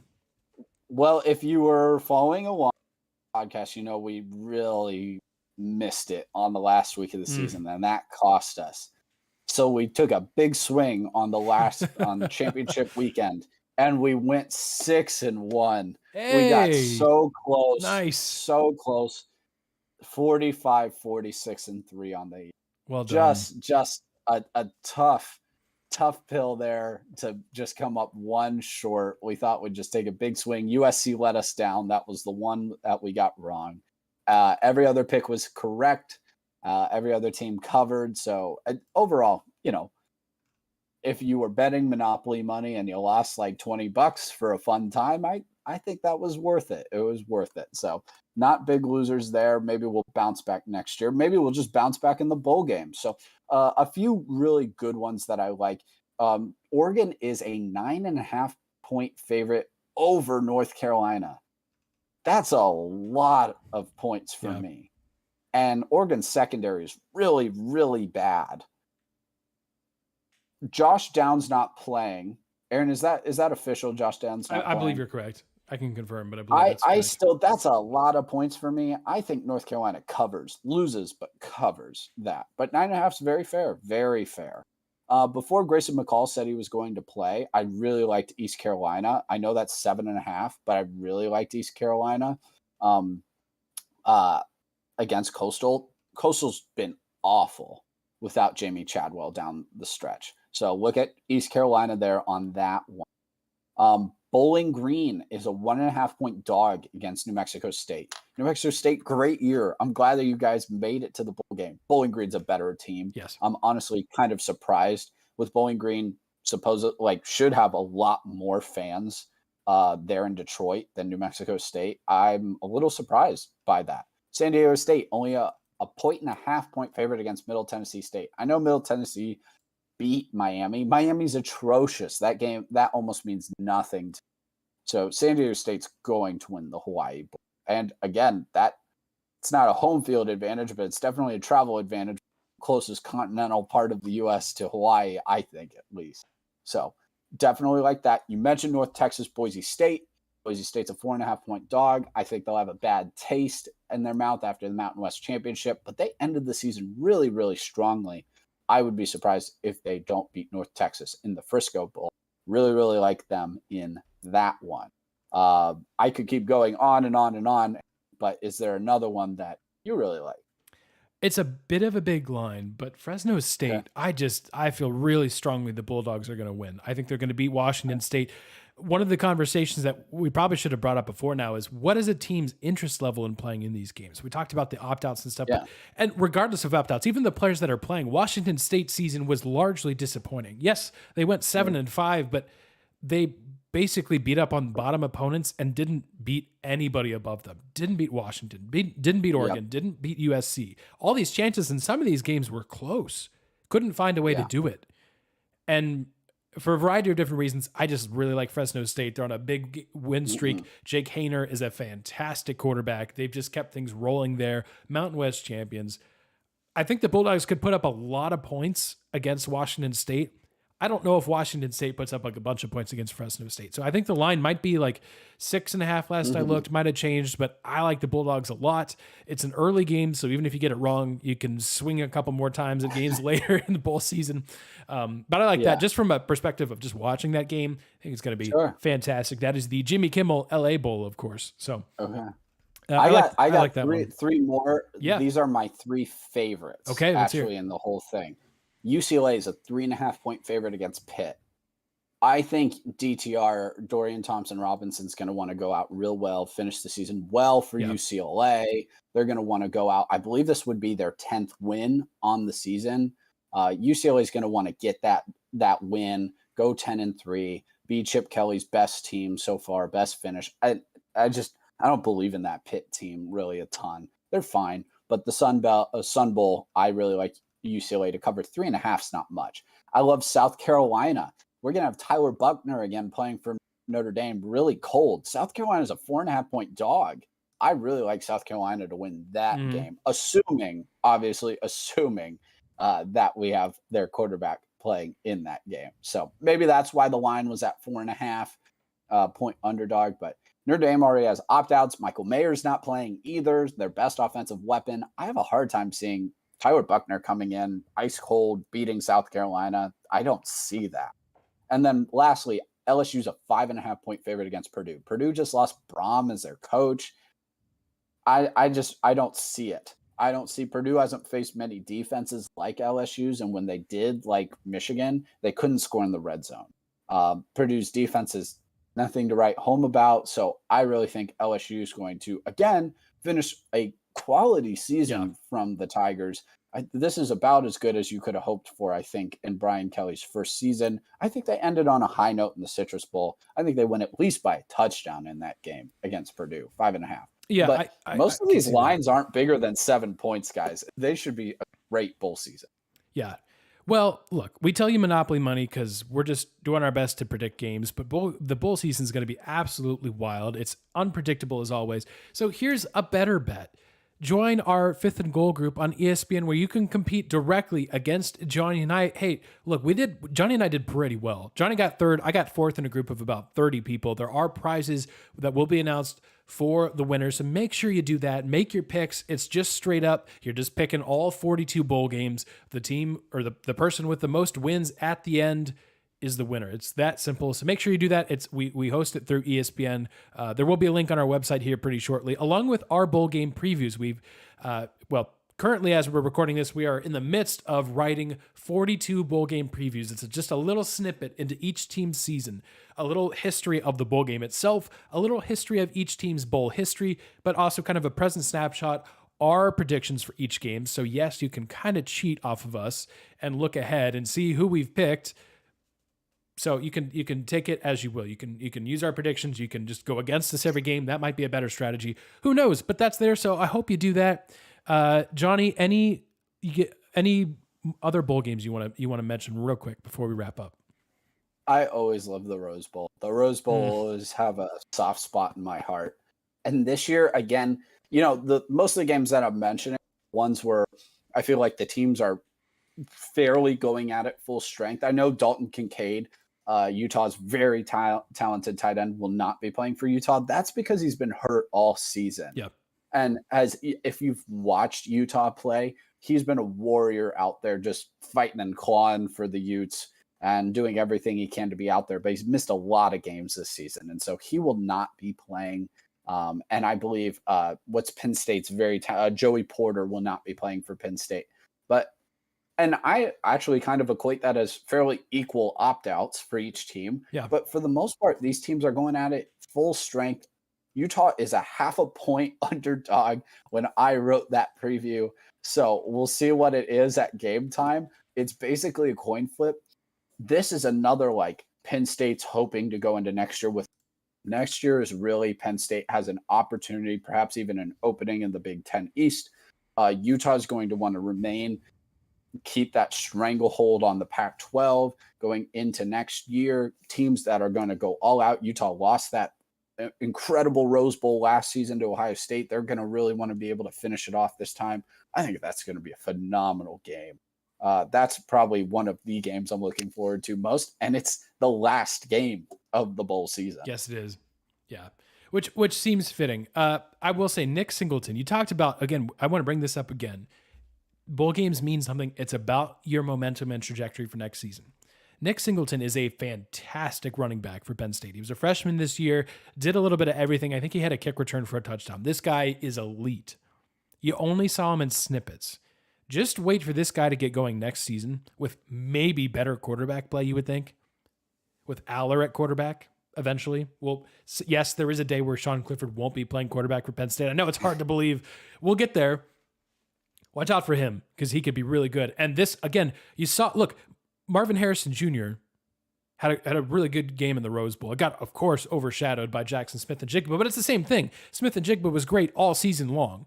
Then he has 300 yards in the Rose Bowl, and he became the best wide receiver in college football. Now, it didn't materialize. He didn't play, but that's what a bowl game performance can do. It can put you on the map and get your team momentum. Heck, it can draw recruits to your school. If you have a good bowl game showing, and don't think it doesn't.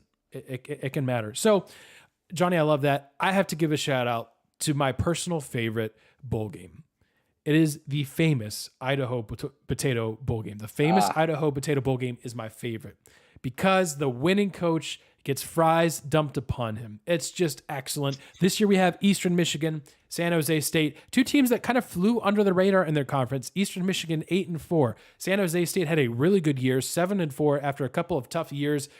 The Spartans, the Eagles, the blue, the Smurf turf, the fries, it's all amazing. It's also Idaho, so it's usually like 20 degrees, which just adds an extra weird layer to everything.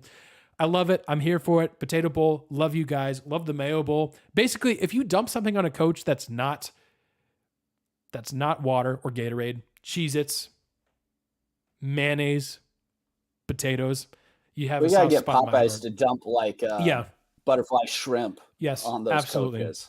Yep, absolutely. So That's next. that's next.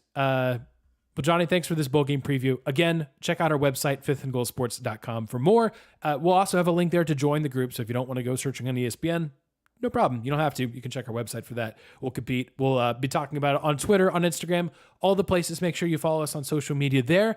Thank you for tuning in to this special episode of the podcast. So we'll talk to you guys next week. The real ones know what's coming next week. We'll see you guys then. I mean, we could have cell phones or crickets dumped on people during the Cricket Celebration Bowl. Amen. What else? What? Cell phones would probably hurt. We'll do cricket. Yeah. All right. Myrtle Beach Bowl. We could have a bucket of sand. Amen. Just dump sand. Poor facilities people. I don't know how you clean that out. Seriously, of turf. that's the worst. That'd You be just impossible. get new. You just tear down your stadium and try again, I think is the answer to that. You two, thanks for hanging out with us tonight. We'll be around.